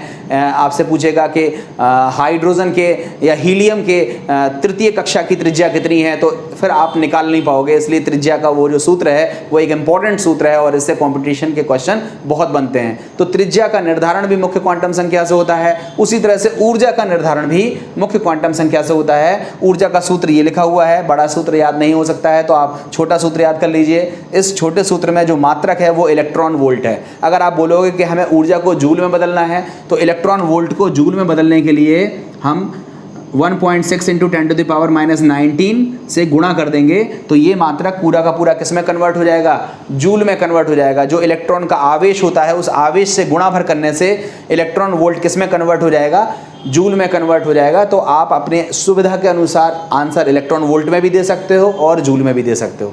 ठीक है, यहाँ जो माइनस चिन्ह है ये केवल इसलिए लगाया गया है जिससे n का जो व्युत्क्रमानुपाती प्रभाव है वो समानुपाती में कन्वर्ट हो जाए, और इसीलिए हमने यहाँ चिन्ह माइनस लगाया है। इसका मतलब ये मत समझिएगा कि ऊर्जा ऋणात्मक होती है। ऊर्जा ऋणात्मक नहीं होती है, ऊर्जा तो धनात्मक ही होती है। तो इस तरह से आपने इन 3 चीज़ों की व्याख्या भी मुख्य क्वांटम संख्या के माध्यम से कर ली। तो यहाँ पर हमारा मुख्य क्वांटम संख्या का टॉपिक कंप्लीट हो जाता है। अब इसके बाद हम सीखते हैं नेक्स्ट क्वांटम संख्या, जिसको हम बोलते हैं दिगंशी क्वांटम संख्या या जिसको बोलते हैं एजीमुथल क्वांटम नंबर। देखो, हम दूसरी क्वांटम संख्या जिसका नाम है दिगंशी क्वांटम संख्या इसको सीखें। उससे बेहतर होगा कि हम पहले मुख्य क्वांटम संख्या पर आधारित जो मैंने अभी आपको पॉइंट लिखा है उसके क्वेश्चन कॉम्पिटिटिव एग्जाम में किस तरह से आते हैं उसको सीख लें, जिससे आपको ये टॉपिक पूरी तरह से कंप्लीट हो जाए, मुझे दोबारा से वीडियो ना बनाना पड़े। दिगंशी क्वांटम संख्या को मैं नेक्स्ट वीडियो में ले लूँगा। तो आइए देखते हैं इस क्वेश्चन को कैसे करेंगे। क्वेश्चन लिखा है हाइड्रोजन की पहली एवं 5वीं कक्षा की त्रिज्या ज्ञात करो। ठीक है, देखो त्रिज्या का सूत्र मैंने लिख रखा है और ऊर्जा का सूत्र मैंने लिख रखा है। जिनको याद ना हो वो 2-3 बार लिख करके याद कर लें। अब आप बताओ, हाइड्रोजन की पहली और 5वीं कक्षा की त्रिज्या ज्ञात करनी है, मतलब R1 का मान ज्ञात करना है। तो आप पहले सॉल्यूशन देखो, इसमें सॉल्यूशन में लिखेंगे हाइड्रोजन के लिए, हाइड्रोजन के लिए Z बराबर तो होता है 1, परमाणु क्रमांक इसका 1 होता है ना, तो हाइड्रोजन के लिए Z बराबर तो 1 है। ठीक है, अब उसके बाद लिखोगे प्रथम कक्षा की त्रिज्या, प्रथम कक्षा की त्रिज्या कितना हो जाएगा, R1 बराबर 0.529 इंटू 1 का स्क्वायर अपॉन 1। एंड फाइनली इसको सॉल्व करोगे तो R1 बराबर 0.529 एंगस्ट्रॉम हो जाएगा। ये हमारा पहला आंसर आ जाएगा, सिंपल है। अब आपसे पूछा है 5वीं कक्षा की त्रिज्या, तो 5वीं कक्षा की त्रिज्या कितनी होगी, 5वीं कक्षा की त्रिज्या R5 कितना हो जाएगा, 0.529 इंटू 5 का स्क्वायर अपॉन 1। 5 का स्क्वायर कितना होता है, 25। ठीक है, और 25 में जब हम इसमें मल्टीप्लाई करेंगे तो R5 का मान आपका सॉल्व करिए कितना आ जाएगा, 13.225 एंगस्ट्रॉम। ये हमारा आंसर आ जाएगा। तो इस तरह से ये क्वेश्चन करना था। आइए देखते हैं दूसरा क्वेश्चन। दूसरा क्वेश्चन है He+ की प्रथम कक्षा से संबंधित ऊर्जा की गणना कीजिए और बताइए इस कक्षा की त्रिज्या कितनी होगी। तो देखो सॉल्यूशन वही उसी तरह का है। ठीक है, सॉल्यूशन में हम क्या लिखेंगे, हीलियम के लिए Z बराबर कितना होता है, 2। परमाणु क्रमांक हीलियम का कितना होता है, 2 होता है ना, तो हीलियम के लिए Z का मान कितना हो गया, 2। अब आपको बतानी है प्रथम कक्षा। ठीक है, N बराबर है 1, ये किसके लिए है, प्रथम कक्षा के लिए। अब आपको दो चीज़ें पूछी गई हैं, इसकी ऊर्जा बताओ और इसकी त्रिज्या बताओ। तो देखो सबसे पहले हम त्रिज्या बताते हैं, R1 का मतलब पहली कक्षा की त्रिज्या कितनी हो जाएगी 0.529 इंटू n² होता है ना, n²/z पहली कक्षा के लिए निकालना है, मतलब 1 का स्क्वायर और z का मतलब 2 है। इसको आप सॉल्व कर लेना तो R1 का मान आप लोगों को मिल जाएगा, R1 का मान आ जाएगा 0.529, ठीक है, अपॉन 2 करोगे, ठीक है, तो कितना हो जाएगा 2 से 2 time, 6 time, 4 time and 5 time, ये हो जाएगा। ये आंसर आ जाएगा कि त्रिज्या हो जाएगी वो कितनी हो जाएगी 0.2645 एंगस्ट्रॉम। अब आपसे बोल रहा है इसकी ऊर्जा भी बताओ, तो आप इसकी ऊर्जा कैसे निकालोगे, E1 कितना हो जाएगा -13.6। आप फॉर्मूला देखो z²/n², z² कितना हो जाएगा 2 का स्क्वायर और n² मतलब 1 का स्क्वायर, सिंपल है। तो -13.6 इंटू 4, इसको मल्टीप्लाई करो तो 24, 2 कैरी हो जाएगा, ये हो जाएगा 54.4 इलेक्ट्रॉन वोल्ट। अगर आप इसको इलेक्ट्रॉन वोल्ट में बदलना नहीं चाहते हो, आप चाहते हो इसको जूल में बदल दिया जाए, तो -54.4 तो था ही, इसमें आप कितने से मल्टीप्लाई कर दीजिएगा 1.6 इंटू 10⁻⁻19 से मल्टीप्लाई कर दीजिएगा, सॉल्व कर लीजिएगा, तो आपका जो आंसर है वह किस में आ जाएगा, जूल में आ जाएगा। तो आप देख लीजिएगा आपकी किताब में जो आंसर दिया होगा उस आंसर को यहाँ पर वैल्यू रख दीजिएगा। वैसे इलेक्ट्रॉन वोल्ट में आंसर निकालना सबसे सरल है, बट कभी कभी हमें आंसर जूल में दिया होता है, तो जूल में बदलने के लिए करना कुछ नहीं है, बस इसके आवेश से गुणा कर दीजिएगा तो ये जूल में कन्वर्ट हो जाएगा। तो आपको ये वाला पार्ट समझ में आ गया। अब है तीसरा क्वेश्चन, ये है हमारा तीसरा क्वेश्चन, और तीसरा क्वेश्चन भी आपको करने के लिए आता है, उसको आप कर सकते हो। आपसे बोला गया है Li प्लस आयन में निम्नलिखित की गणना करो। पहला है द्वितीय त्रिज्या की, द्वितीय देखो बोर कक्षा, मतलब ये जो मुख्य क्वांटम संख्या है कक्षा के बारे में बोर ने बताया था, इसलिए हम इसको कक्षा की जगह बोर कक्षा भी कहते हैं, सेम चीज़ है। तो बताओ Li प्लस Li लिथियम है, लिथियम के लिए Z का मान कितना होता है 3, परमाणु क्रमांक लिथियम का कितना होता है 3 होता है। अब आपसे बोला द्वितीय बोर कक्षा, मतलब n का मान कितना हो जाएगा 2, ठीक है, तो Z का मान कितना है 3, n का मान कितना है 2, और द्वितीय बोर कक्षा की त्रिज्या निकालनी है, तो त्रिज्या वाले सूत्र में n का मान 2 और Z का मान 3 रख दीजिएगा, तो त्रिज्या निकल आएगी। निकाल करके देखिएगा और कमेंट सेक्शन में इसका आंसर लिखिएगा, ये वाला सिंपल पार्ट है। उसका द्वितीय बोर कक्षा की ऊर्जा बताओ, सेम चीज़ है, n का मान 2, Z का मान 3, इस सूत्र में रखोगे तो इलेक्ट्रॉन वोल्ट में हमारी ऊर्जा निकल आएगी। इसको आप सॉल्व करके कमेंट सेक्शन में इसका आंसर लिख दोगे। ये बहुत अच्छे क्वेश्चन है और सब क्वेश्चन पूछे गए क्वेश्चन है, मैं वेरियस कंपटीशन में पूछे गए क्वेश्चंस को ही बोर्ड पे लिखा हूँ। ये देखो ये क्वेश्चन बहुत पूछा जाता है कि हाइड्रोजन के आयनन विभव कितना होता है। अब खुद बताओ, हाइड्रोजन के पास ले दे करके एक इलेक्ट्रॉन है और वो पहली कक्षा में चक्कर लगा रहा है। आप बताओ इस इलेक्ट्रॉन की कुछ ऊर्जा होगी, पहली कक्षा में इलेक्ट्रॉन चक्कर लगा रहा है, हाइड्रोजन का इलेक्ट्रॉन है, मतलब Z का मान 1 है, n का मान 1 है, तो Z और n का मान अगर 1 रख दोगे तो हाइड्रोजन की जो प्रथम कक्षा की ऊर्जा है वो कितनी हो जाएगी -13.6 इलेक्ट्रॉन वोल्ट। मतलब इस इलेक्ट्रॉन के चक्कर लगाते समय इसकी ऊर्जा कितनी होगी -13.6 इलेक्ट्रॉन वोल्ट होगी। अब आपसे बोला है आयनन विभव बताओ, तो आयनन विभव की अगर आपने परिभाषा पढ़ी होगी 9th-10th लेवल में, तो आपको क्या बताया गया है कि किसी विलगित गैसीय परमाणु से एक इलेक्ट्रॉन निकालने के लिए जो ऊर्जा की ज़रूरत होती है उसे हम बोलते हैं आयनन विभव। तो आप बताओ इस इलेक्ट्रॉन के पास ऊर्जा थी कितनी 13.6, अगर वो आप उसको दे दो तो वो निकल के दूसरी बाहर हो जाएगा। तो इसका मतलब जो इस इलेक्ट्रॉन की ऊर्जा है, अगर इस इलेक्ट्रॉन को उतनी ही ऊर्जा दे दी जाए तो वो इलेक्ट्रॉन अपनी कक्षा छोड़ करके बाहर चला जाएगा, मतलब उसका आयनन हो जाएगा। तो इसका मतलब जो हाइड्रोजन है उसका आयनन विभव कितना हो जाएगा +13.6 इलेक्ट्रॉन वोल्ट। माइनस में नहीं आएगा, प्लस में आएगा, क्योंकि हम इलेक्ट्रॉन में ऊर्जा दे रहे हैं। तो +13.6 इलेक्ट्रॉन वोल्ट इसका आयनन विभव आंसर हो जाएगा। इस तरीके से ये क्वेश्चंस करने थे। देखो क्वेश्चंस मैंने 4 जल्दी जल्दी आपको इसलिए कराए हैं जिससे आपको चीज़ें मैं थोड़ी सी चीज़ में ज़्यादा दे पाऊँ। अब ऐसे पता नहीं कितने क्वेश्चंस बनते हैं। एक टॉपिक है हाइड्रोजन का स्पेक्ट्रम, मैं डिटेल में पढ़ाना चाहता हूँ।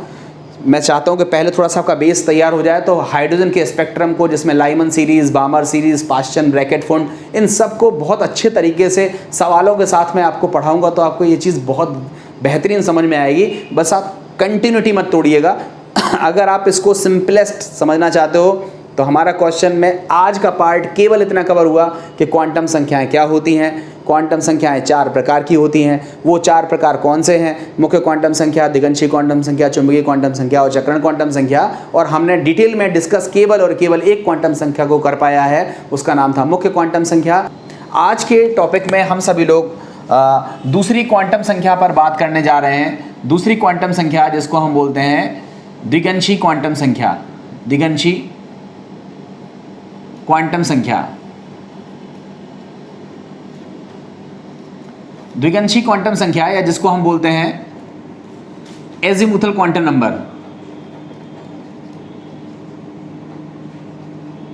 Azimuthal quantum number.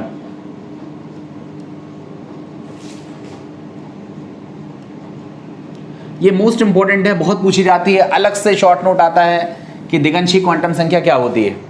तो देखो आप याद रखिएगा, वह क्वांटम संख्या जो हमें इलेक्ट्रॉन के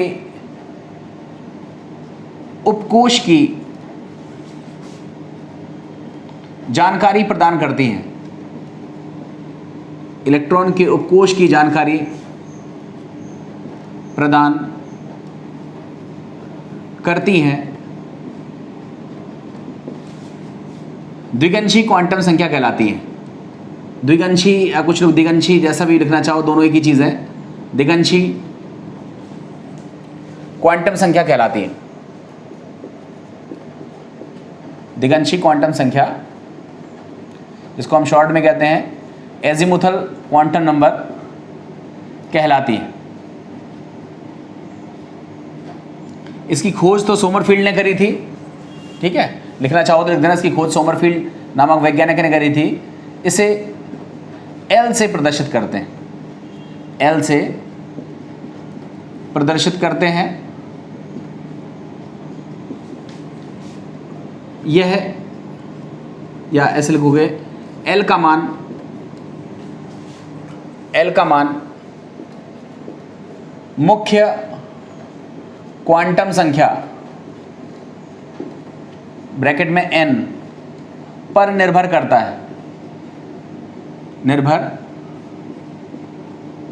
है। n के किसी मान के लिए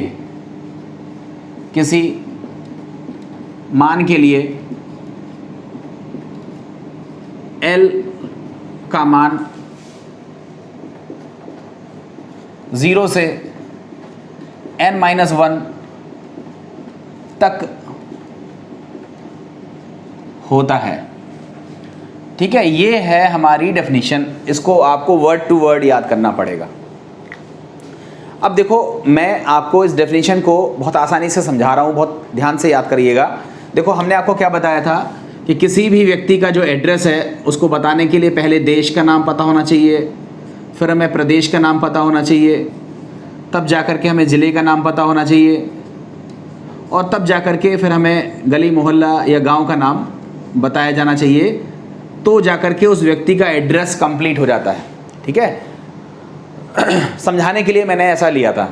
अब देखो, देश का नाम मतलब कक्षा के बारे में जो क्वांटम संख्या बताती है उसको बोलते हैं मुख्य क्वांटम संख्या, प्रिंसिपल क्वांटम नंबर। इसको हम n से प्रदर्शित करते हैं। इसके बारे में आप पिछले वीडियो में पढ़ चुके हो। अब प्रदेश का मतलब है उपकोष। इसको हम कक्षा की जगह कोष भी कह सकते हैं, कक्षा कहें या फिर कोष कहें, एक ही चीज़ है। इसके और भी नाम हैं, मैंने आपको पिछले वीडियो में बताए हैं कि कक्षा, कोष, मुख्य ऊर्जा स्तर, शेल, ऑर्बिट, ये सब इसके नाम हैं। तो कक्षा के बारे में जो बताती हैं, कोष के बारे में जो बताती हैं, वो है मुख्य क्वांटम संख्या। डिटेल आप पिछले वीडियो में देख चुके हो। कक्षा के बाद अब बात आती है उपकक्षा की, या कहें तो उपकोष की या सब शेल की। तो सब शेल के बारे में, उपकोष के बारे में जो क्वांटम संख्या हमें बताती है उसे हम बोलते हैं दिगंशी क्वांटम संख्या। देखो परिभाषा क्या लिखी है, वह क्वांटम संख्या जो हमें इलेक्ट्रॉन के उपकोष की जानकारी प्रदान करती है दिगंशी क्वांटम संख्या या एजीमुथल क्वांटम नंबर कहलाती है। अब इसके आगे इसे एल से प्रदर्शित करते हैं, ये तो याद करना पड़ेगा। ठीक है, L से प्रदर्शित करते हैं और इसका n ये n के मान पर निर्भर करता है। देखो n से शुरुआत करी थी ना, तो जो L का मान है, जो L का मान है वो किस पर निर्भर करेगा, n का मान। अगली जो क्वांटम संख्या पढ़ेंगे वो किस पर निर्भर करेगी, L पर। समझ में आ रहा ना। तो हम इसमें क्या लिखा है कि इसे L से प्रदर्शित करते हैं और जो L का मान होता है वो n के मान पर निर्भर करता है, और n का अगर कोई मान दिया है, हमें नहीं पता कितना है, तो L बराबर कितना होगा, 0 से लेकर n-1 तक। ठीक है, एक उदाहरण भी आप यहाँ से देख सकते हो। उदाहरण में हमने लिखा यदि n बराबर 4 है तो L बराबर 0 से 4-1 तक, अर्थात L बराबर 0, 1, 2, 3 होगा। ठीक है, अब बताओ n बराबर 4 का मतलब क्या होता है, कोश संख्या कितनी है, 4, मतलब चौथा कोश है। और L बराबर 0, 1, 2, 3 है, इसका मतलब 4 मान है। इसका मतलब उपकोश कितने हैं, उपकोश की संख्या कितनी है, उपकोश की संख्या कितनी है, 4। मतलब अगर हम इसको समअप करें तो क्या बोलेंगे कि चतुर्थ कोश में, चौथे कोश में 4 उपकोश उपस्थित होते हैं। ठीक है, आपको पता है ना कि कोश का निर्माण उपकोश से हुआ है, तो चौथे कोश का निर्माण 4 उपकोश से हुआ है। थोड़ी देर के लिए सोचो, यदि हम n बराबर 3 ले लें तो L बराबर कितना हो जाएगा, तो आप बोलोगे 0 से 3-1 तक, मतलब 0 से लेकर 2 तक। तो 0 से 2 के बीच में क्या आएगा, 0 आएगा, 1 आएगा और 2 आएगा। इसका मतलब टोटल मान कितने हैं, 3 मान हैं, 3 मान हैं। तो इसका मतलब ये हुआ कि जो तीसरा कोश है n बराबर 3, मतलब जो तीसरा कोश है वो कितने उपकोश से मिलके बना है, 3 उपकोश से मिलके बना है। चौथा कोश 4 उपकोश से मिलके बना है, तीसरा कोश 3 उपकोश से मिलके बना है। इसी तरह से निकालिएगा आप, दूसरा कोश 2 उपकोश से मिलके बना होगा और पहला कोश 1 उपकोश से मिलके बना होगा। अब उपकोश के नाम कौन से होते हैं ये याद रखिए, S, P, D और F, ये उपकोश होते हैं। अगर L बराबर 0 है, L बराबर कितना है, यहाँ लिख दे रहा हूँ मैं, यदि L बराबर 0 है तो इट इम्प्लाइज S उपकोश। उसका मतलब क्या होगा, S उपकोश। L बराबर 1 है तो इसका मतलब क्या होगा, P उपकोश। L बराबर अगर 2 है तो इसका मतलब क्या होगा, D उपकोश। और इसी तरह से यदि L बराबर 3 है तो इसका मतलब F उपकोश। जनरली देखा जाता है कि S, P, D और F उपकोश में हमारा काम चल जाता है। आगे F के बाद G, H, I ये उपकोश हो सकते हैं, बट हमारे पास जितने भी एलिमेंट मौजूद हैं उन सभी में कुल 4 तरह के उपकोश देखे जाते हैं, इसलिए हम F उपकोश तक की बात करते हैं। आगे कभी कोई एलिमेंट खोजा गया जिसमें और उपकोश की भी आवश्यकता पड़ी तो फिर आगे F के आगे भी पॉसिबिलिटी होगी, वो बात की चीज़ है। अभी हमने केवल इतनी सी चीज़ देखी कि क्वांटम संख्या क्या होती है। तो आपने कहा वे संख्याएं जो इलेक्ट्रॉन की स्थिति और ऊर्जा की जानकारी देती हैं उन्हें हम बोलते हैं क्वांटम संख्या। उसके बाद हमने सीखा क्वांटम संख्याएं कितने प्रकार की होती हैं, आपने आंसर दिया 4 प्रकार की होती हैं। नेक्स्ट क्वेश्चन सीखा क्वांटम संख्याएं कौन कौन सी होती हैं, आपने कहा मुख्य क्वांटम संख्या, दिगंशी क्वांटम संख्या, चुंबकीय क्वांटम संख्या और चक्रण क्वांटम संख्या। हमने पूछा मुख्य क्वांटम संख्या क्या है, आपने बहुत बता दिया कि वह क्वांटम संख्या जो हमें इलेक्ट्रॉन के कोश की जानकारी देती है, अर्थात इलेक्ट्रॉन किस कोश में उपस्थित है इसके बारे में यदि बताती है तो उसको हम क्या बोलते हैं, मुख्य क्वांटम संख्या। इस संख्या से कुछ एक और जानकारियाँ भी मिलती हैं, जैसे परमाणु कोश के आकार के बारे में, उसकी त्रिज्या के बारे में, उस कोश में इलेक्ट्रॉन जो चक्कर लगा रहा है उसकी एनर्जी के बारे में। मैंने आपको इसको डिटेल में वीडियो में कवर कर दिया था। आज हमारा जिस टॉपिक पर डिस्कशन है वो है दिगंशी क्वांटम संख्या, या जिसको बोलते हैं एजीमुथल क्वांटम नंबर। तो आई थिंक आपको उसकी परिभाषा याद हो गई होगी। वे क्वांटम संख्याएं जो हमें इलेक्ट्रॉन के उपकोश की जानकारी देती हैं उसे हम बोलते हैं दिगंशी क्वांटम संख्या। इसे हम L से प्रदर्शित करते हैं और L का मान n के मान पर निर्भर करता है। यदि n का मान कुछ दिया हो तो L बराबर 0 से लेकर n-1 तक होगा। और उदाहरण के लिए n बराबर 4 है तो L बराबर 0, 1, 2, 3 होगा। n बराबर 3 है तो L बराबर 0, 1, 2 होगा। उसके बाद l बराबर 2 होगा तो निकालिएगा, n बराबर 2 होगा तो l बराबर कितना हो जाएगा 0,1 हो जाएगा, और n बराबर 1 है तो l बराबर केवल और केवल क्या हो जाएगा 0। ये 0 का मतलब होता है एस ऑफ कोश। अगर l का मान 0 निकल के आ रहा है तो उसका मतलब एस ऑफ कोश, P1 निकल के आ रहा है तो उसका मतलब P उप कोश, L बराबर 2 निकल के आ रहा है तो उसका मतलब D उप कोश, L बराबर 4 निकल के आ रहा है तो उसका मतलब F उप कोश होगा। ये तो हो गई समरी जो आपको बतौर कंटेंट के तौर पर लिखनी पड़ती है, तो आपने इसको लिख दिया। अब देखो मैं इसी को थोड़ा सा अप्लाई कर रहा हूँ, ध्यान से समझना। हमने क्या काम किया, दिगंशी क्वांटम संख्या के बारे में आपसे बताया कि दिगंशी क्वांटम संख्याएं हमें कुछ और जानकारियां देती हैं। देखो ये तो हो गई परिभाषा वाली बात, आपने फटाफट परिभाषा लिख दी। अब हम इसमें देख रहे हैं कि दिगंशी क्वांटम संख्या पढ़ने के बाद हमें कौन कौन सी नई जानकारियां मिलती हैं। तो याद रखिएगा, यह क्वांटम संख्या हमें बताती है, यह क्वांटम संख्या हमें बताती है कि किस कोश में कौन कौन से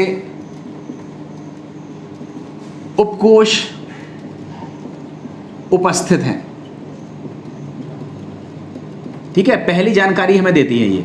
अब कहोगे इसका क्या मतलब, मैं अभी बता रहा हूं। दूसरी जानकारी इससे मिलती है कि यह क्वांटम संख्या हमें बताती है कि उपकोश की आकृति कैसी है। उसके बाद यह क्वांटम संख्या हमें बताती है कि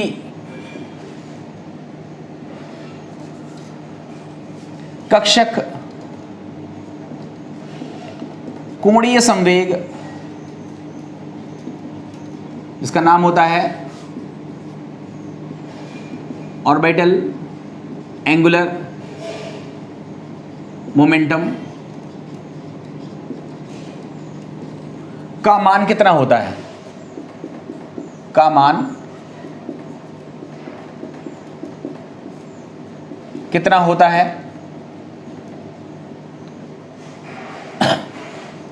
यह क्वांटम संख्या हमें बताती है कि किस उपकोश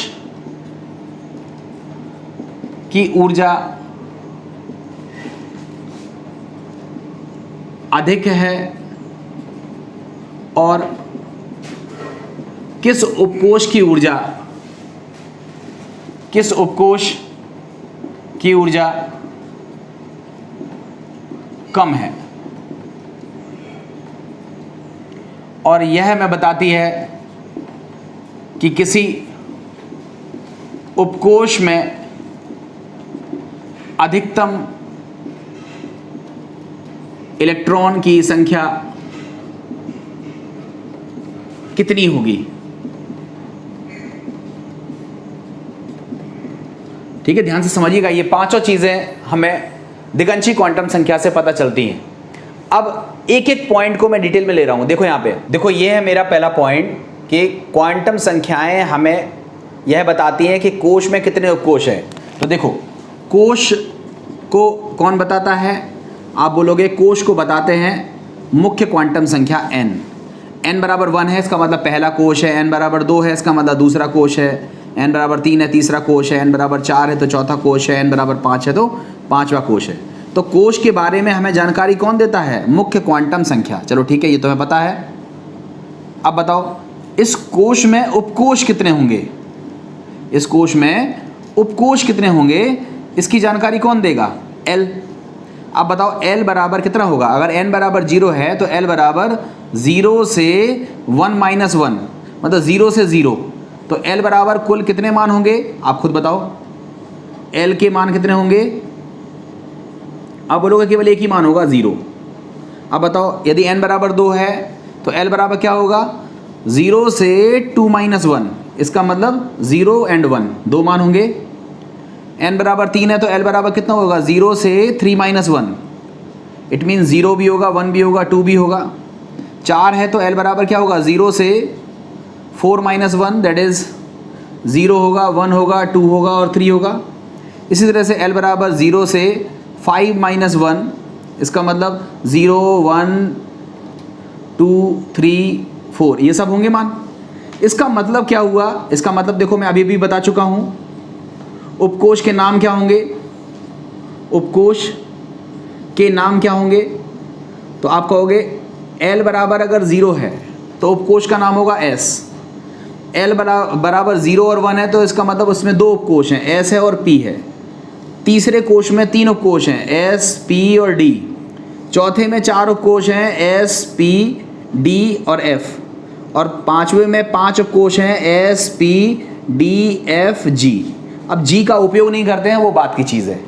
तो आपसे कभी कभी ऐसा क्वेश्चन पूछता है कि देखो 1S 2S 3D और 3F, 4 मैंने विकल्प ले लिए, पहला विकल्प, दूसरा विकल्प, तीसरा विकल्प, चौथा विकल्प। आपसे क्वेश्चन पूछ रहा है कि निम्नलिखित उपकोषों में कौन सा उपकोष संभव नहीं है। अब आप बताओ, ये 1 मतलब है पहला कोष, 1 का मतलब है पहला कोष, पहले कोष में देखो S पॉसिबल है, ठीक है। ये 2 मतलब है दूसरा कोष, दूसरे में भी S पॉसिबल है, देखो दूसरे में भी देखो S होता है, मतलब ये भी पॉसिबल है, ये भी पॉसिबल है। ये तीसरा कोष है, तीसरे कोष में S भी होता है, P भी होता है, D भी होता है, तो इसका मतलब 3D भी है, पॉसिबल होगा। अब बताओ 3F, बताओ इसका मतलब ये हुआ कि तीसरे कोष में क्या F है। आप खुद देखो, ये हमारे पास तीसरा कोष है, तीसरे कोष में S तो होता है, P तो होता है, D तो होता है, मगर F नहीं होता है, इसका मतलब 3F पॉसिबल नहीं है। तो आपसे इस तरह के क्वेश्चन खूब सारे पूछे जाते हैं। मैं आपको कुछ क्वेश्चन लिख दे रहा हूँ, आप केवल ये बताइएगा कि कौन से उपकोष पॉसिबल नहीं हैं। आप हमें ये बताइएगा कौन से उपकोष पॉसिबल नहीं है, ठीक है। मैं आपको बता रहा हूँ, पहले लिखा हमने 2D 3P 4F 6G 5F 7G, ये मैंने कुछ उपकोष के नाम लिखे हैं। आप हमें केवल ये बताइएगा कि कौन सा उपकोष पॉसिबल है और कौन सा उपकोष पॉसिबल नहीं है। तो आपने देख लिया ना कि किसी कोष में कौन से उपकोष होते हैं, इसकी जानकारी हमें किससे मिल जाती है, L के मान से मिल जाती है। तो देखो हमारा पहला पॉइंट तो क्लियर हो गया कि यह क्वांटम संख्या हमें बताती है कि किस कोष में कौन कौन से उपकोष उपस्थित होते हैं। क्लियर है, ये क्वेश्चन आपको करना है, कमेंट सेक्शन में इसका आंसर देना है। अब इसके बाद देखिए दूसरा पार्ट को अगर हम देखें तो उसमें लिखा हुआ है कि यह क्वांटम संख्या हमें बताती है कि उपकोष की आकृति कैसी होगी। इसको देखो आप याद कर लेना, ये मैं बोर्ड पर लिख दे रहा हूँ। आकृतियाँ आपको पहले बता चुका हूँ मैं कि किस उपकोष की आकृति कैसी होती है, ये मैं आपको बता चुका हूँ। बस यहाँ पर केवल आपको लर्न करना है। यहाँ लिखिएगा उपकोष, उससे पहले लिखिएगा ऐसा लिखिए, पहले लिखिए दिगंशी क्वांटम संख्या, एजीमुथल क्वांटम नंबर का मान। यह लिखिएगा उपकोष और उसके आगे लिख दीजिएगा आकृति, ठीक है। अब देखो, अगर दिगंशी क्वांटम संख्या L बराबर 0 है तो इसका मतलब उपकोष कौन सा है, S, और S की आकृति कैसी होती है, गोलाकार। आप बताओ नेक्स्ट क्या होगा। यदि L बराबर 1 हो तो इसका मतलब उपकोष कौन सा है, P, और P की आकृति कैसी होती है, डंबलाकार या डंबल के आकार की, ठीक है। डंबल मतलब इस तरह का होता है, ठीक है, डंबलाकार। अगर L बराबर 2 है तो उपकोष कौन सा होगा, D, इसकी आकृति कैसी होगी, द्विडंबलाकार, डंबल शेप की होगी। डंबल शेप का मतलब देखो ये एक डंबल है, ये एक और डंबल है, इस तरह की आकृति कुछ होगी, इसको हम बोलते हैं द्विडंबलाकार। और L बराबर यदि 3 है तो ये होगी F, और F की आकृति कैसी होती है, जटिल होती है, इसको हम पेपर पर डिज़ाइन नहीं कर पाते हैं, ये मैं आपको डिटेल में बता चुका हूँ पहले। तो इस तरह से हमने देखा कि यदि आपको L का मान दिया हो तो हम आकृति पूछ सकते हैं। हम आपसे क्वेश्चन किस तरह से आता है, क्वेश्चन पूछा जाता है कि किसी उपकोष के लिए यदि L बराबर 2 है तो उस उपकोष की आकृति कैसी होगी।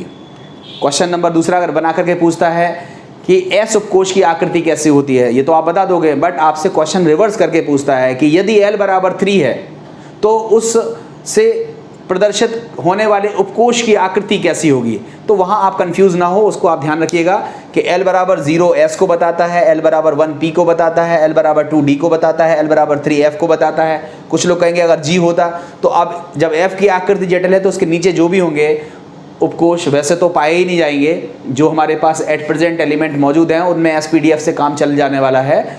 बट अगर कभी कोई ऐसा एलिमेंट मिला तब उसकी आकृति के बारे में बाद में बात होगी, बाद में रिसर्चेज होंगी। बट अभी आप अगर F के आगे की बात करते हैं तो उन सभी की आकृति कैसी हो जाएगी, जटिल हो जाएगी। तो देखो हमने ये 2 पॉइंट सीख लिए कि पहला पॉइंट तो ये बताता है कि किस कोष में कौन कौन से उपकोष हैं, दूसरा ये बताता है कि किस उपकोष की आकृति कैसी है। अब तीसरा पॉइंट है जो मोस्ट इंपॉर्टेंट है, ये बहुत पूछा जाता है कि दिगंशीय क्वांटम संख्या हमें कक्षक कोणीय संवेग या जिसको हम बोलते हैं ऑर्बिटल एंगुलर मोमेंटम के बारे में बताती है। देखो ऑर्बिटल एंगुलर मोमेंटम कैसे निकालते हैं, इसके लिए सूत्र याद रखिए। कक्षक कोणीय संवेग मोस्ट इंपॉर्टेंट है, ध्यान से समझिएगा, जिसको बोलते हैं ऑर्बिटल एंगुलर मोमेंटम। ठीक है, कक्षक कोणीय संवेग का मान कितना होता है उसके लिए आप फॉर्मूला याद रख लीजिएगा। इसका सूत्र होता है h/2 पाई √ l+1। ये बहुत इंपॉर्टेंट है। कभी कभी लोग h/2 पाई को एक नए तरीके से रिप्रेजेंट करते हैं। h/2 पाई लिखो, ये तो बहुत अच्छी बात है। कभी कभी कुछ लोग इसको h कट लिखते हैं या कभी कभी लोग इसको h बार लिखते हैं। एक ही चीज़ है, h बार, बार का मतलब ऊपर एक लाइन, h कट, इन दोनों का ही मतलब कितना होता है h/2 पाई। तो कक्षीय कोणीय संवेग के सूत्र को हम इस तरह लिख सकते हैं h कट √ l+1। ठीक है, कर लोगे इसे।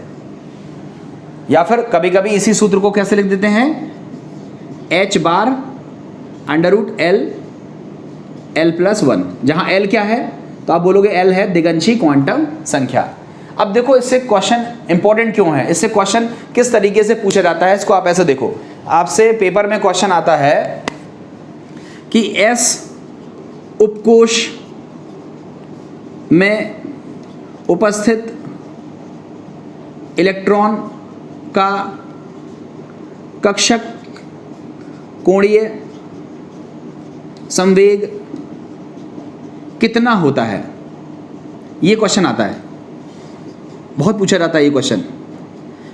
ये एक क्वेश्चन है, S उपकोष के लिए कक्षक कोणीय संवेग का मान कितना होगा। ऐसा ही क्वेश्चन बनेगा P उपकोष के लिए कितना होगा, फिर क्वेश्चन बनेगा D उपकोष के लिए कितना होगा, फिर नेक्स्ट बनेगा F उपकोष के लिए कितना होगा।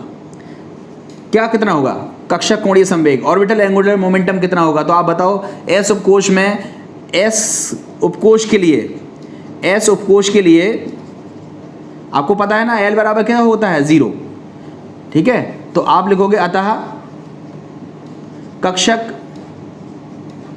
कोणीय संवेग कितना हो जाएगा, तो आप बोलोगे h/2 पाई √ 0+0+1।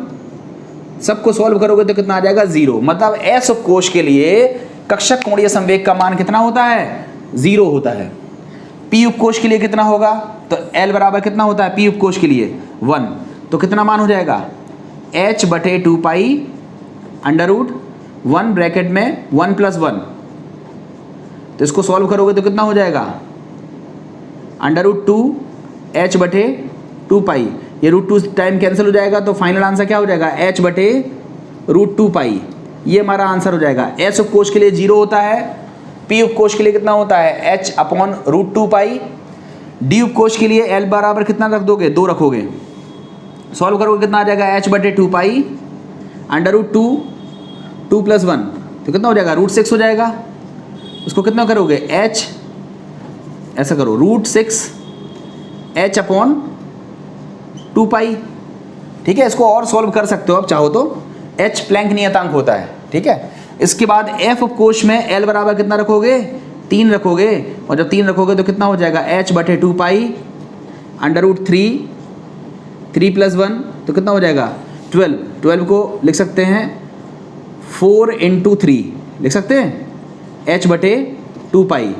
ये 4 का रूट 2 आएगा, 2 से 2 कैंसिल हो जाएगा एंड फाइनली आंसर कितना हो जाएगा √3h/पाई। ये विकल्प में दिए रहते हैं। आपसे पूछा जाता है एफ उपकोष के लिए कक्षक कोणीय संवेग कितना होता है, आंसर दिया होता है √3h/पाई।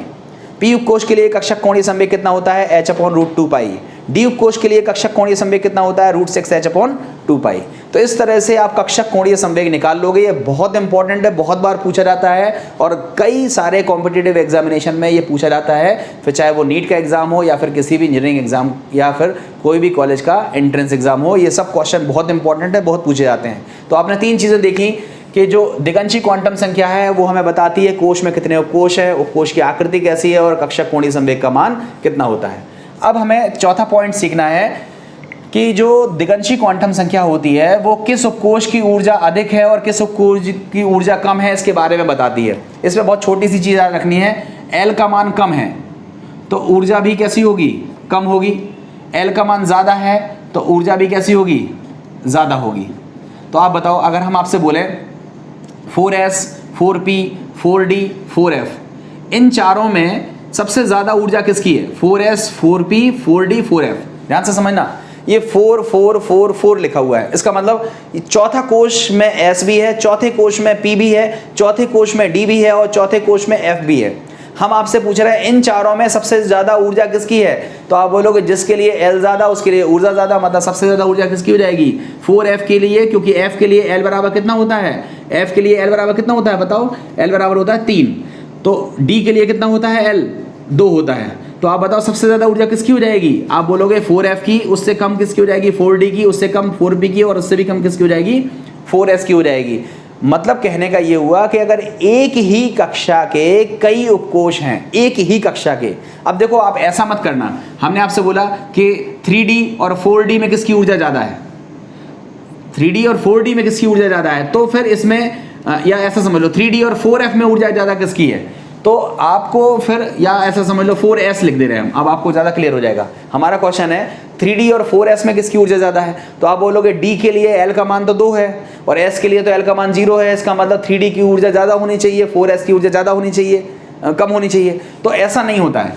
इसको निर्धारित कैसे करते हैं ये हम आगे सिखाएंगे। इसके लिए रूल चलता है n+L रूल, n+L का नियम ये आगे सिखा रहा हूँ। बट अभी के लिए आपको सीखना केवल इतना सा है कि किसी कक्षा में कई सारी उपकक्षाएं हैं और उन उपकक्षाओं में, उन उपकोषों में अगर हमें ये निर्धारित करना हो कि किस उपकोष की ऊर्जा कम है, किस उपकोष की ऊर्जा ज़्यादा है, तो हमें केवल और केवल किसका मान देखना पड़ेगा, L का मान देखना पड़ेगा। अगर L का मान ज़्यादा है तो उपकोष की ऊर्जा ज़्यादा है, अगर L का मान कम है तो उपकोष की ऊर्जा कम है। ये क्वेश्चन यहाँ से निकल के आ रहा है, कर लो कैसे।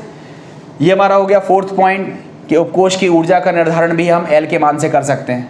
उसके बाद चलो एक क्वेश्चन हम और आपसे पूछ लेते हैं इसमें ऊर्जा वाला, जिससे आपको कोई डाउट ना रह जाए। ठीक है, हमने आपको बोला कि हमारे पास तीसरी कक्षा है, ध्यान से समझना, हमारे पास एक तीसरी कक्षा है। आप बताओ तीसरी कक्षा में कौन कौन सी उपकक्षाएं होती हैं, तो आप बोलोगे तीसरी कक्षा में 3 उपकक्षाएं होती हैं, S भी होता है, P भी होता है और D भी होता है। तीसरे का S, तीसरे का P और तीसरे का D। हमने पूछा इनमें सबसे ज़्यादा ऊर्जा किसकी होगी, तो आपको पहले तो ये पता चल गया कि इन सभी में कक्षाएं कैसी हैं, एक है, सभी के सभी तीसरी कक्षा के हैं। अब बताओ S के लिए L बराबर होता है 0, P के लिए L बराबर होता है 1 और D के लिए L बराबर होता है 2। तो सबसे ज़्यादा ऊर्जा किसकी हो जाएगी 3D की, उसके बाद 3P की और उससे कम किसकी हो जाएगी 3S की हो जाएगी। तो इस तरह से एक ही कक्षा की विभिन्न उपकक्षाओं में ऊर्जा का निर्धारण हम L के मान से कर सकते हैं। अगर L का मान कम है तो ऊर्जा कम होगी, L का मान ज़्यादा है तो ऊर्जा ज़्यादा होगी। अब आखिरी है किसी उपकोष में उपस्थित अधिकतम इलेक्ट्रॉनों की संख्या। देखो ये हमारे पास उपकोष S है, ये P है, ये D है और ये F है। आपको पता है जैसे हमने कहा ये कोष में, कोष मतलब n बराबर 1 मतलब पहला कोष, n बराबर 2 मतलब दूसरा कोष, n बराबर 3 मतलब तीसरा कोष, n बराबर 4 मतलब चौथा कोष।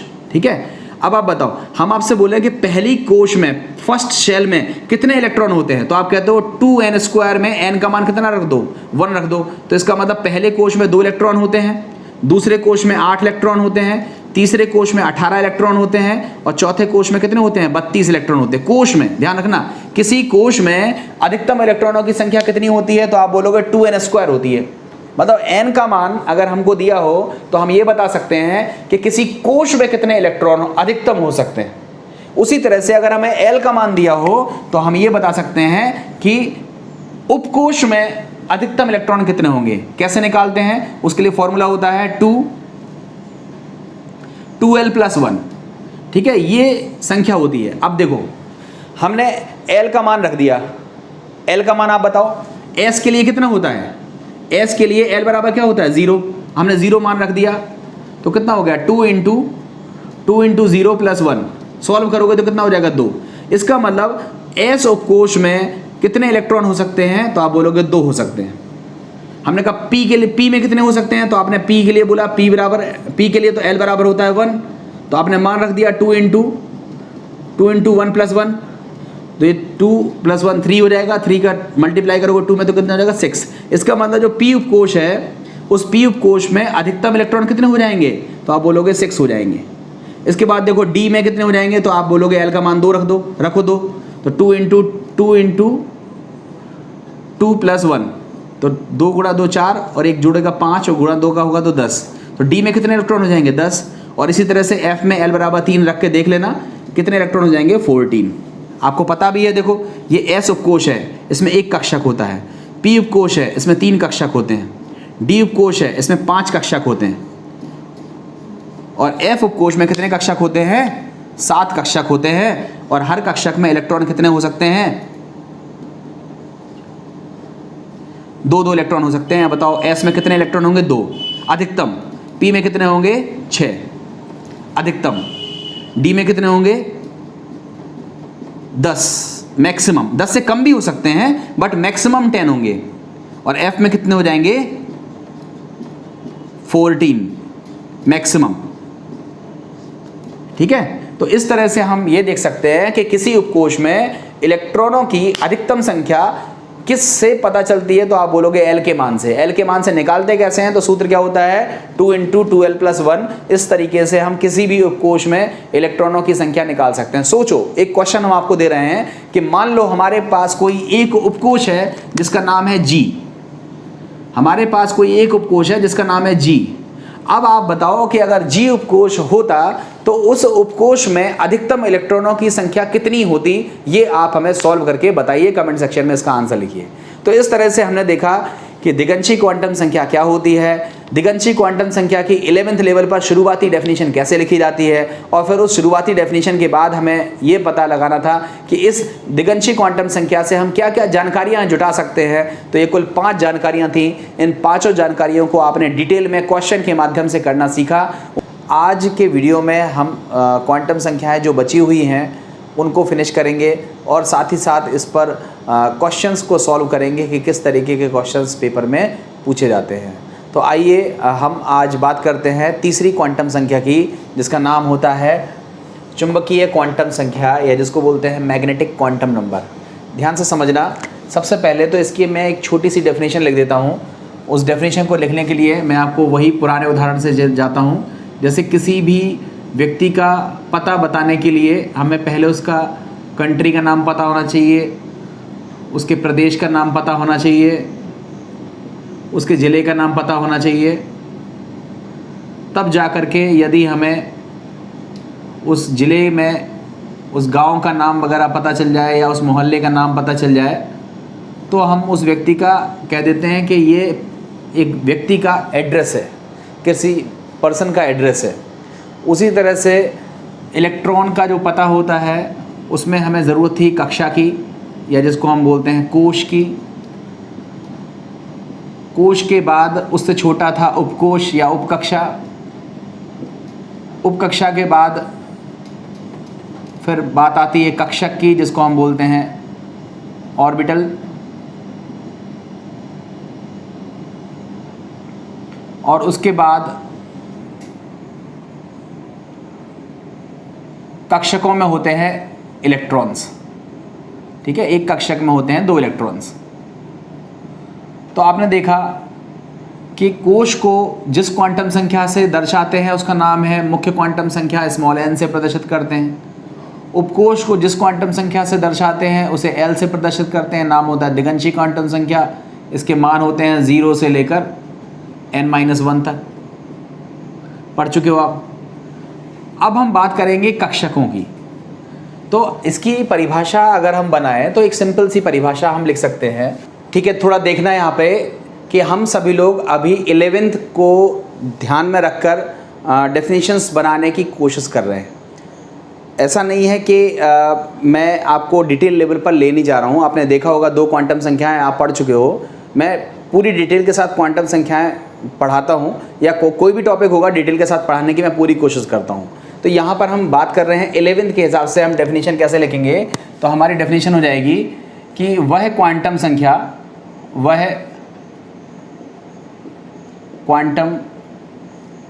संख्या जो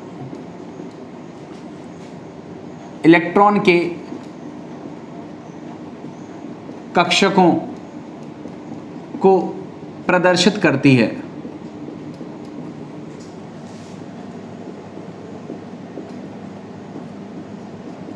चुंबकीय क्वांटम संख्या कहलाती है। चुंबकीय क्वांटम संख्या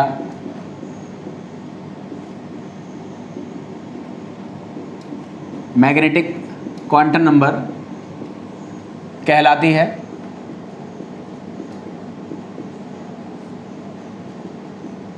इसे स्मॉल m से प्रदर्शित करते हैं।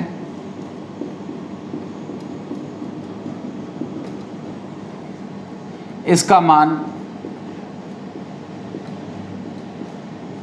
L के मान पर निर्भर करता है। L का मान मतलब दिगंशी क्वांटम संख्या के मान पर निर्भर करता है।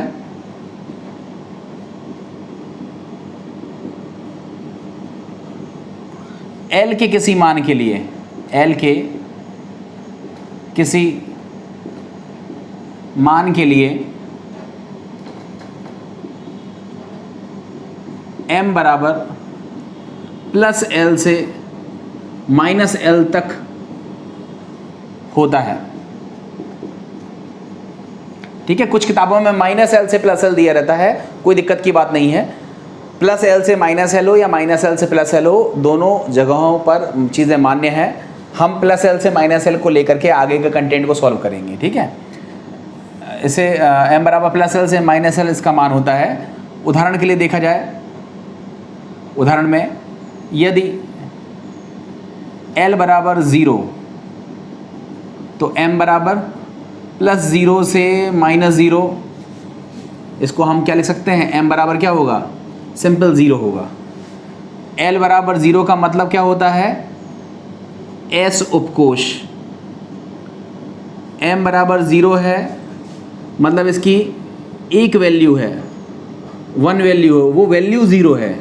इसका मतलब इसमें जो कक्षक होंगे या जो ऑर्बिटल होंगे वो कितने होंगे, 1 होगा। S उपकोश में कितने कक्षक होते हैं, तो आप बोलोगे 1 होते हैं। यदि L बराबर 1 होगा तो m बराबर क्या हो जाएगा, प्लस 1 से माइनस 1 तक। आप बताओ, प्लस 1 से माइनस 1 तक क्या होता है, प्लस 1 होता है, 0 होता है, माइनस 1 होता है। तो ओवरऑल हम देखते हैं कि यहाँ पर जो टोटल वैल्यू है वो क्या है, 3 वैल्यू हैं, 3 वैल्यू हैं। इसका मतलब है L बराबर 1 का मतलब तो आपने सीखा हुआ है पिछले वीडियो में, क्या होता है, P उपकोश। P उपकोश में कितने कक्षक होंगे, तो आप बोलोगे P उपकोश में हमारे 3 कक्षक होंगे। कितने कक्षक होंगे, 3 कक्षक होंगे। अब यहीं पे देखो, यदि L बराबर 2 हो तो m बराबर क्या होगा, प्लस 2 से माइनस 2, वैल्यू रखो, प्लस 2 प्लस 1 0 माइनस 1 माइनस 2।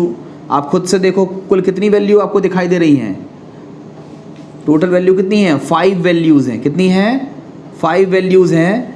इसका मतलब L बराबर 2 का मतलब होता है D उपकोश में कितने कक्षक होंगे? तो आप बोलोगे 5 कक्षक होंगे, 5 ऑर्बिटल होंगे, ठीक है। इसी तरह से यदि L बराबर 3 हो तो M बराबर क्या होगा? +3 +2 +1 0 -1 -2 एंड -3, यही होगा ना, +3 से -3 तक। इसको देखो आप, इसमें देखोगे आप टोटल वैल्यू कितनी आ रही है? 7 वैल्यूज़ आ रही हैं। इसका मतलब F उपकोष जो होता है, F उपकोष जो होता है उसमें कितने कक्षक होते हैं? तो आप बोलोगे इसमें 7 कक्षक होते हैं, ठीक है। तो हमने क्या देखा? S उपकोष में 1 कक्षक होता है, P उपकोष में 3 कक्षक होते हैं, D उपकोष में 5 कक्षक होते हैं और F उपकोष में कक्षकों की संख्या कितनी होती है? 7 होती है, ठीक है। तो हमने क्या देखा कि वह क्वांटम संख्या जो इलेक्ट्रॉन के कक्षकों के बारे में जानकारी देती है या कक्षकों को प्रदर्शित करती है उसको हम क्या बोलते हैं? चुंबकीय क्वांटम संख्या या मैग्नेटिक क्वांटम नंबर बोलते हैं। इसे स्मॉल m से प्रदर्शित करते हैं और इसका जो मान है वो L के मान पर निर्भर करता है। अगर L का कोई मान हमें दिया है तो m बराबर +L से -L होगा, 0 इंक्लूड करते हुए 0 को समाहित करना है।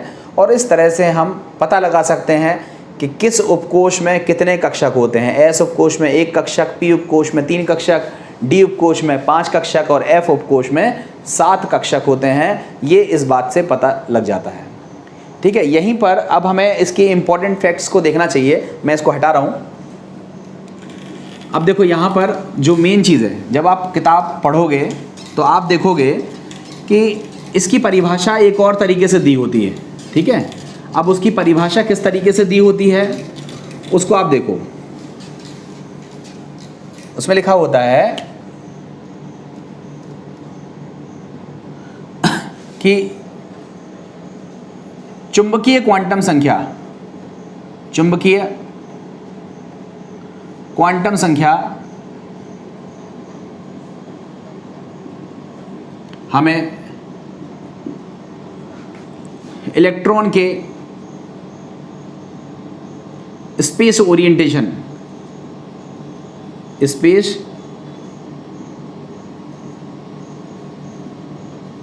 स्पेस ओरिएंटेशन, इसको अभिविन्यास कहते हैं, अभिविन्यास, ठीक है। स्पेस ओरिएंटेशन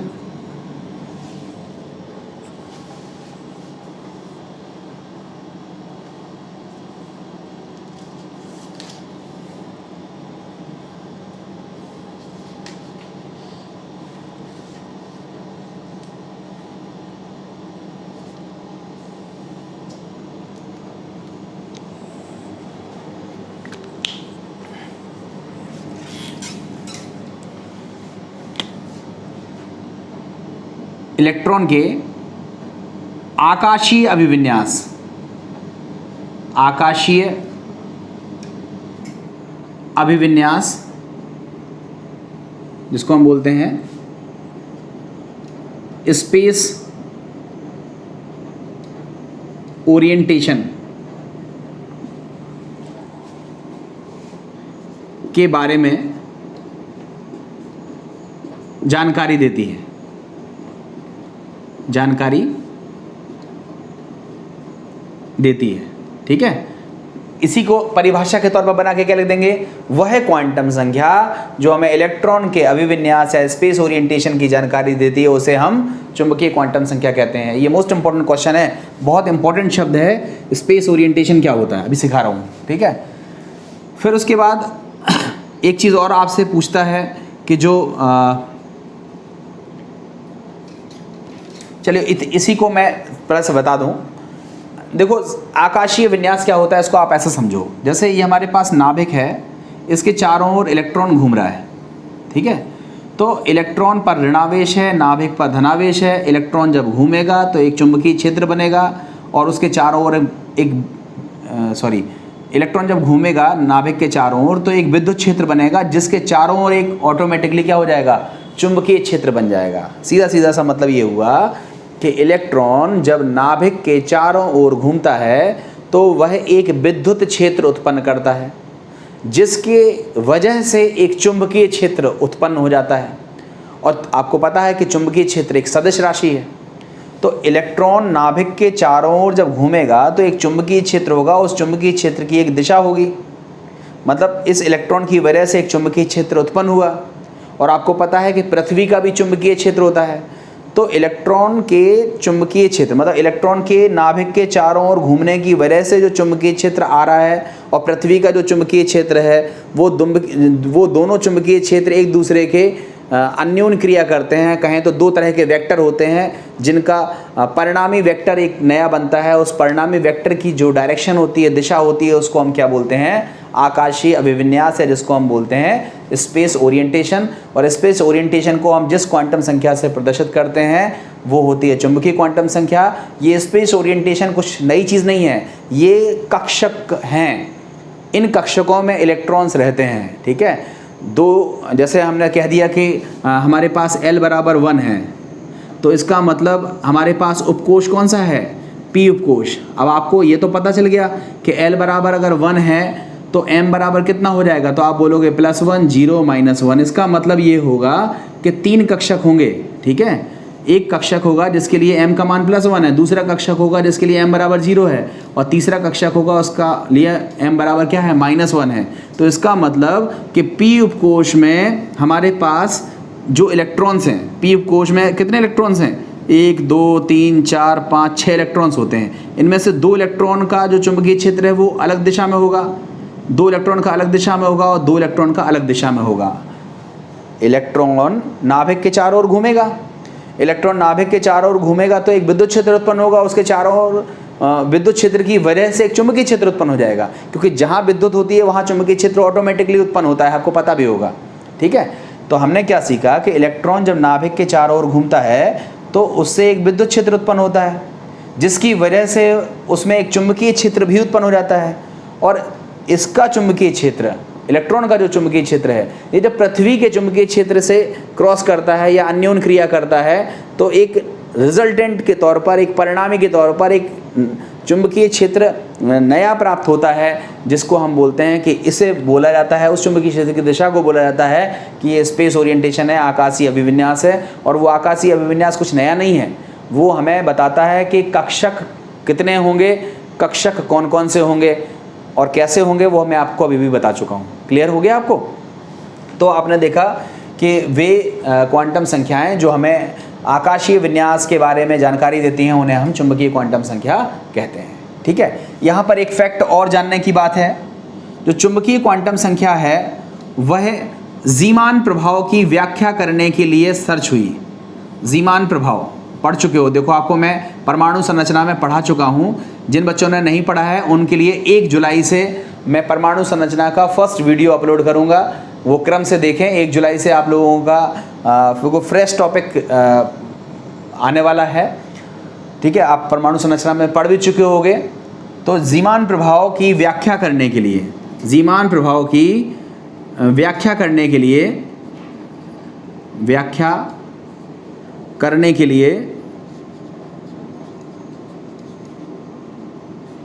चुंबकीय क्वांटम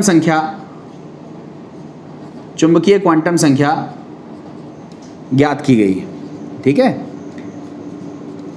ज्ञात की गई। बाकी डिटेल आपको मैं लिखा चुका हूँ, सारी चीज़ें मिला करके चुंबकीय क्वांटम संख्या की पूरी परिभाषा समझ में आ जाती है आप लोगों को। कर लोगे ना इसे?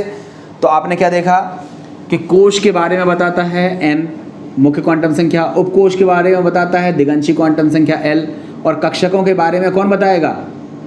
M बताएगा। और M का मान कितना होता है? +L से -L तक, ठीक है।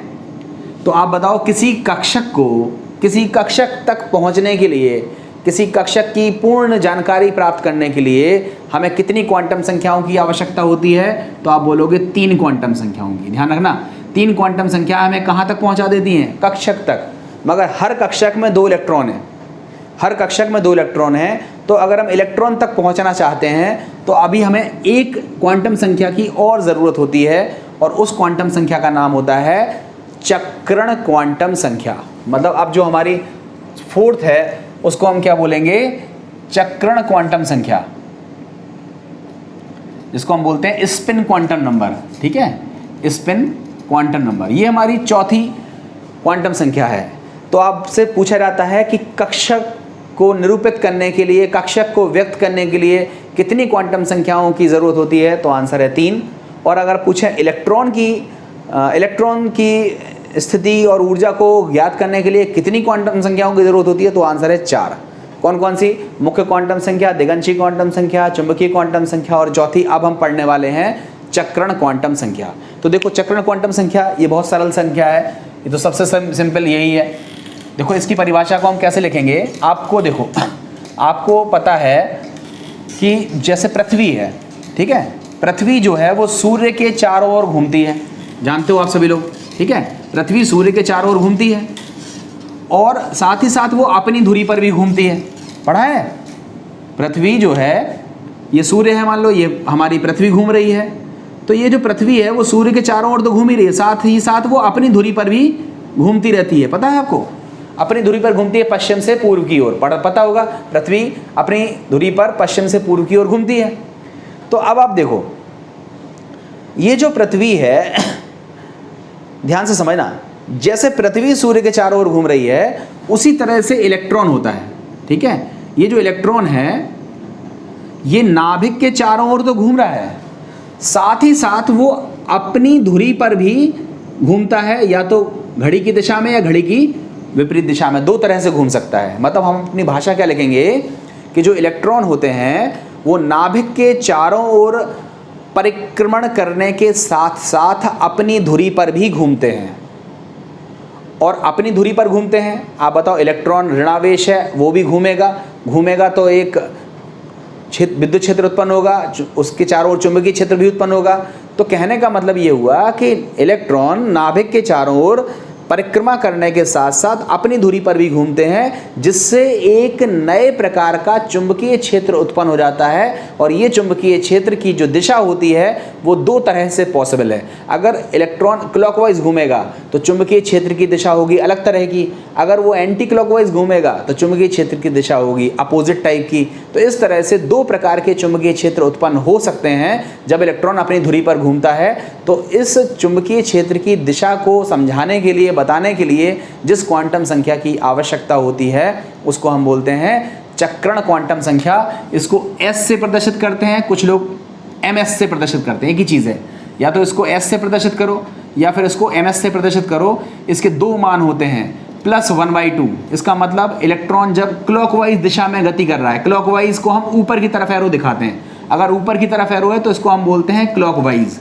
इसके लिए S का मान कितना होगा? +1/2। और अगर S का मान -1/2 है तो इसका मतलब हम एरो को नीचे की तरफ दिखाएंगे, इसको हम क्या बोलते हैं? -1/2। ऐसा कोई फिक्स नहीं है कि ये क्लॉकवाइज है, आप इसको एंटी क्लॉकवाइज मान सकते हो, नीचे वाले को क्लॉकवाइज मान सकते हो, ये आपके ऊपर है। बट मैं जो यूज़ करूँगा उसमें आपको सीधा सीधा ऐसे करूँगा। देखो, जैसे हमने आपसे बोला, मैं एक पूरा क्वेश्चन ले रहा हूँ, ज़्यादा समझ में आ जाएगा, ठीक है। जैसे हमने आपसे बोला हीलियम है, ठीक है, हीलियम है, आप कहोगे इसका परमाणु क्रमांक कितना होता है? 2। हमने कहा इसका विन्यास लिखो, आपने इसका विन्यास लिखा 1s2। देखो ये विन्यास आपने 10th लेवल पर सीखा होगा, ठीक है, अबाउट रूल में, मैं आगे सिखा दूंगा आपको। तो अबाउट रूल में 1s2 मैंने इसका विन्यास लिखा, इसका मतलब इसमें एक कक्षा है। कक्षा कितनी है? 1। और कक्षा को जो बताता है उसको क्या बोलते हैं? मुख्य क्वांटम संख्या। मुख्य क्वांटम संख्या का मान कितना हो गया? 1। अब 1 के आगे क्या लिखा है? S क्या है? उपकक्षा। और उपकक्षा को जो बताता है उसको क्या बोलते हैं? दिगंशी क्वांटम संख्या। L का मान S के लिए कितना होता है? 0। तो N हो गया 1, L हो गया 0। अब L बराबर अगर 0 है तो M बराबर क्या होगा? +0 से -0, दैट इज 0। अब M बराबर 0 है, इसका मतलब इसमें एक कक्षक है और एक कक्षक में 2 इलेक्ट्रॉन है, एक क्लॉकवाइज है, एक एंटी क्लॉकवाइज है। तो ये जो क्लॉकवाइज वाला इलेक्ट्रॉन है इसके लिए अगर S देखा जाए तो +1/2 है, और ये जो एंटी क्लॉकवाइज वाला इलेक्ट्रॉन है इसके लिए S बराबर कितना हो जाएगा? -1/2। तो आप बताओ, अगर N का मान 1, L का मान 0, M का मान 0 और S का मान +1/2 हो या -1/2 हो, तो हम वो पता लगा सकते हैं कि ये पहला इलेक्ट्रॉन है या दूसरा इलेक्ट्रॉन है। मतलब अगर हम बोलें कि N बराबर 1, L बराबर 0, M बराबर 0 और S बराबर +1/2 है, तो आप बताओ कौन सा इलेक्ट्रॉन है ये, तो आप बोलोगे 1s2 का पहला इलेक्ट्रॉन, पहले इलेक्ट्रॉन ऊपर वाला होता है फिर नीचे वाला होता है, ठीक है। तो आप बोलोगे 1s2 में जो पहला इलेक्ट्रॉन है उसके लिए ये डिटेल दी हुई है। अगर हम कह दें n बराबर 1, l बराबर 0, m बराबर 0 और s बराबर -1/2, ये जो चीज़ है ये क्या है, तो आप बोलोगे ये भी इलेक्ट्रॉन को ही दर्शा रही है, मगर 1s2 का ये कौन सा इलेक्ट्रॉन है जो नीचे की तरफ है। तो इस तरह से इलेक्ट्रॉन की जानकारी अगर हमें करना है तो n भी पता होना चाहिए, l भी पता होना चाहिए, m भी पता होना चाहिए, s भी पता होना चाहिए। इसका मतलब चारों क्वांटम संख्याएं मिलकर जो जानकारी देती हैं वो होती है इलेक्ट्रॉन की जानकारी। और आपने परिभाषा में शुरुआत में ही पढ़ा था कि वे क्वांटम संख्याएं जो हमें इलेक्ट्रॉन की स्थिति और ऊर्जा की जानकारी देती हैं उन्हें हम क्या बोलते हैं, क्वांटम संख्याएं। और क्वांटम संख्याओं में अभी जो हमने बात करी वो थी चक्रण क्वांटम संख्या। अगर आप बोलो इसकी परिभाषा क्या लिखोगे, तो आप क्या लिखोगे, इलेक्ट्रॉन नाभिक के चारों ओर परिक्रमा करने के साथ साथ अपनी धुरी पर भी घूमता है। अपनी धुरी पर घूमने की वजह से एक नए प्रकार का चुंबकीय क्षेत्र उत्पन्न होता है जिसकी दिशा इलेक्ट्रॉन के घूमने की दिशा पर निर्भर करती है। क्लॉकवाइज या दक्षिणावर्त घूमते हुए इलेक्ट्रॉन की चुंबकीय क्षेत्र की दिशा और वामावर्त या एंटी क्लॉकवाइज घूमते हुए इलेक्ट्रॉन की चुंबकीय क्षेत्र की दिशा परस्पर विपरीत होती है। और इन दिशाओं को हम जिस क्वांटम संख्या से दर्शाते हैं उसे हम बोलते हैं चक्रण क्वांटम संख्या। इसे s से प्रदर्शित करते हैं या ms से प्रदर्शित करते हैं। इसका वैल्यू +1/2 और -1/2 होता है। सामान्य तौर पर +1/2 क्लॉकवाइज के लिए इस्तेमाल किया जाता है। जनरली एरो को हम ऊपर की तरफ दिखाते हैं क्लॉकवाइज में, और एंटी क्लॉकवाइज के लिए s का मान -1/2 होता है। जनरली चित्र में हम नीचे की तरफ एरो को दिखाते हैं। तो इस तरह से हमारी चक्रण क्वांटम संख्या हो जाती है। यहीं पर एक चीज़ और सीखनी चाहिए कि जिस तरह से हमने आपको दिगंशी क्वांटम संख्या पढ़ाई थी तब हमने आपको बताया था कि ऑर्बिटल एंगुलर मोमेंटम को हम कैसे निकालते हैं, h कट या h/2π √LL+1 होता है। तो आपने सीखा क्या था, जो मैं लिख रहा हूँ, आपने सीखा था कि जो कक्षक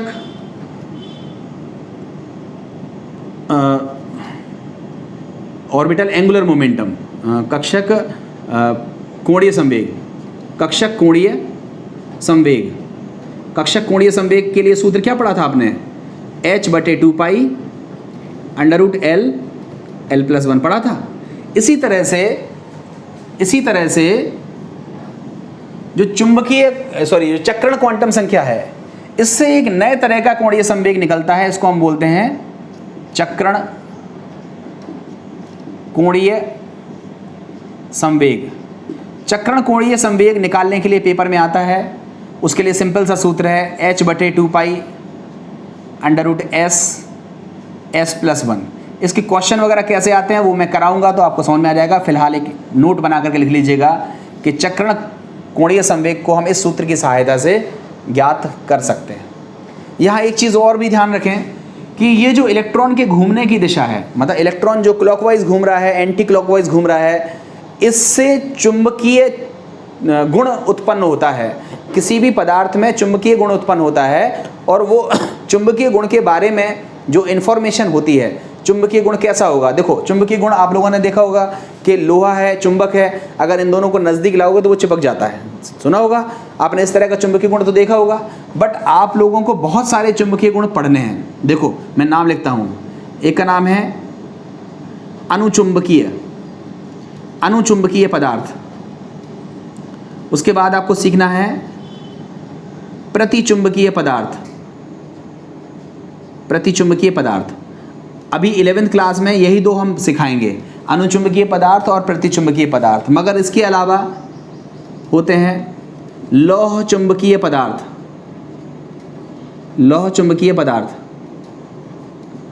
उसके बाद होते हैं प्रतिलौह चुंबकीय पदार्थ, प्रतिलौह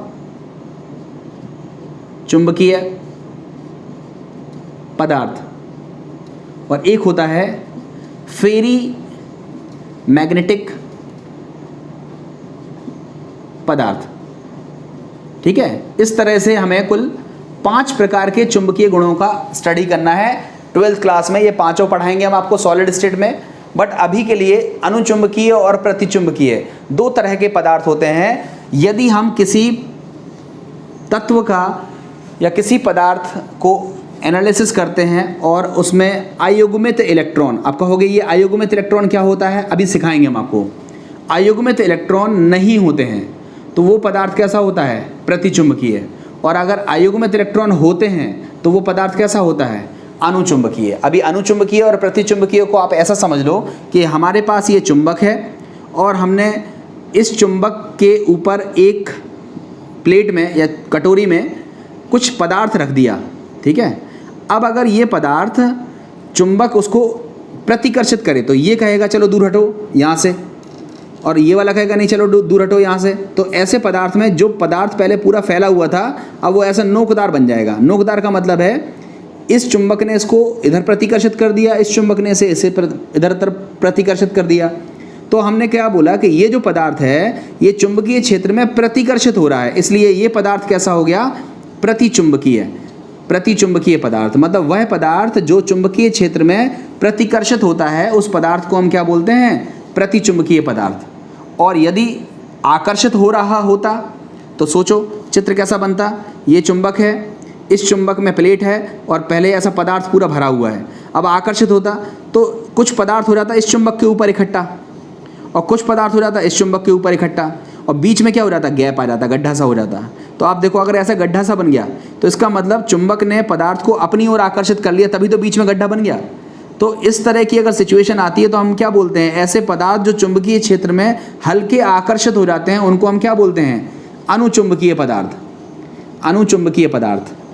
अब अनुचुंबकीय पदार्थ के बाद बाकी जो पदार्थ हैं, लौह चुंबकीय, प्रतिलौह चुंबकीय, ये सब चीज़ें हम आपको डिटेल में सिखाएंगे। अभी केवल आपको जानकारी के लिए था, मैं ये टॉपिक पर अलग से वीडियो बनाऊंगा कि ऐसे पदार्थ जो चुंबकीय क्षेत्र में रखने पर हल्के आकर्षित हो जाएं उन्हें बोलते हैं अनुचुंबकीय पदार्थ। और अनुचुंबकीय पदार्थ में जनरली ऐसा देखा जाता है कि उसमें इलेक्ट्रॉन्स अयुग्मित नहीं रहते हैं, अकेले नहीं रहते हैं, जोड़े में रहते हैं, ठीक है। और ऐसे पदार्थ जो चुंबकीय क्षेत्र में रखने पर प्रतिकर्षित हो जाएं उसको हम बोलते हैं प्रतिचुंबकीय पदार्थ। प्रतिचुंबकीय पदार्थ जो होते हैं उनमें देखा जाता है कि जो सॉरी मैं गलत बोल दिया, अनुचुंबकीय पदार्थ में अयुग्मित इलेक्ट्रॉन होते हैं, ठीक है, मतलब अकेले अकेले इलेक्ट्रॉन होते हैं, जोड़े में नहीं होते हैं। और प्रतिचुंबकीय पदार्थ जिसमें इलेक्ट्रॉन चुंबकीय क्षेत्र में जिसमें पदार्थ चुंबकीय क्षेत्र में रखने पर प्रतिकर्षित हो रहे हैं वो पदार्थ कहलाते हैं प्रतिचुंबकीय पदार्थ। और उनकी एनालिसिस करने पर देखा जाता है कि उनमें अयुग्मित इलेक्ट्रॉन नहीं होते हैं, मतलब युग्मित होते हैं, मतलब जोड़े के रूप में। जोड़े के रूप में होंगे तो प्रतिचुंबकीय और अकेले अकेले होंगे तो अनुचुंबकीय टाइप के होंगे। प्रतिकर्षित होगा तो प्रतिचुंबकीय और आकर्षित होगा तो उसको हम क्या बोलते हैं, अनुचुंबकीय। तो इस तरह से चुंबकीय गुण की गणना करने में, चुंबकीय गुण को निकालने में हमें इस इलेक्ट्रॉन के चुंबकीय क्षेत्र की ज़रूरत पड़ती है। तो इसका मतलब कहीं ना कहीं चक्रण क्वांटम संख्या के माध्यम से हम पदार्थों के चुंबकीय गुण का अध्ययन कर पाते हैं। तो हमने क्या देखा कि इलेक्ट्रॉन नाभिक के चारों ओर परिक्रमा करने के साथ साथ अपनी धुरी पर भी घूमता है। अपनी धुरी पर घूमने की वजह से चुंबकीय क्षेत्र उत्पन्न होता है और इस चुंबकीय क्षेत्र की जो दिशा होती है वो इलेक्ट्रॉन के घूमने की दिशा पर निर्भर करती है। दक्षिणावर्त या क्लॉकवाइज घूमते हुए इलेक्ट्रॉन और एंटी क्लॉकवाइज घूमते हुए इलेक्ट्रॉन का चुंबकीय क्षेत्र परस्पर विपरीत होता है। और इन चुंबकीय क्षेत्रों को दर्शाने के लिए हम जिस क्वांटम संख्या का उपयोग करते हैं उसको हम बोलते हैं चक्रण क्वांटम संख्या। एस या एमएस से इसको प्रदर्शित करते हैं। इसका मान +1/2 या -1/2 होता है। +1/2 क्लॉकवाइज के लिए होता है और -1/2 एंटी क्लॉकवाइज के लिए होता है। और इसकी सहायता से हम चक्रण कोणीय संवेग निकाल सकते हैं इस सूत्र से। और इस इलेक्ट्रॉन के चुंबकीय गुण के माध्यम से हम पदार्थों के चुंबकीय गुणों का अध्ययन कर सकते हैं। और आपकी जानकारी के लिए बताया था कि चुंबकीय गुणों के आधार पर हम पदार्थों को 5 प्रकार से बांट सकते हैं। पांचों प्रकार में से हमने आपको 2 प्रकार डिस्कस किए। एक एक लाइन में चाहो तो परिभाषा लिख सकते हो, वरना छोड़ दीजिएगा, मैं आपको डिटेल में आगे टॉपिक में कवर करूंगा तो ये चीज़ें समझ में आएंगी। कई लोगों को अयुग्मित नहीं आ रहा होगा, युग्मित नहीं आ रहा होगा, सब चीज़ें आएंगी। फिलहाल आप इतना पढ़ लीजिए। तो आपने देखा कि चुंबकीय क्वांटम संख्या क्या होती है और आपने सीखा कि चक्रण क्वांटम संख्या क्या होती है। तो आप लोगों ने इन 3 वीडियो में क्रम से क्वांटम संख्या क्या होती है, कितने प्रकार की होती है, कौन कौन सी होती है और हर एक क्वांटम संख्या को फुल डिटेल के साथ पढ़ाने की हमने कोशिश करी है। आपको ये चीज़ समझ में आ गई होगी। अब हमें करने हैं इसके सवाल। तो बेहतर होगा कि इन सवालों को अब हम नेक्स्ट वीडियो में कवर करें जिससे आपको सवाल बेहतर तरीके से समझ में आ जाए। उम्मीद है आप सभी लोगों को ये वीडियो पसंद आया होगा। लाइक, शेयर, कमेंट जल्दी कर दीजिए। और जिन्होंने अभी तक चैनल सब्सक्राइब नहीं किया हो वो जल्दी से चैनल को सब्सक्राइब कर लीजिए। उम्मीद है ये वीडियो आपको पसंद आया होगा। Thank you very much.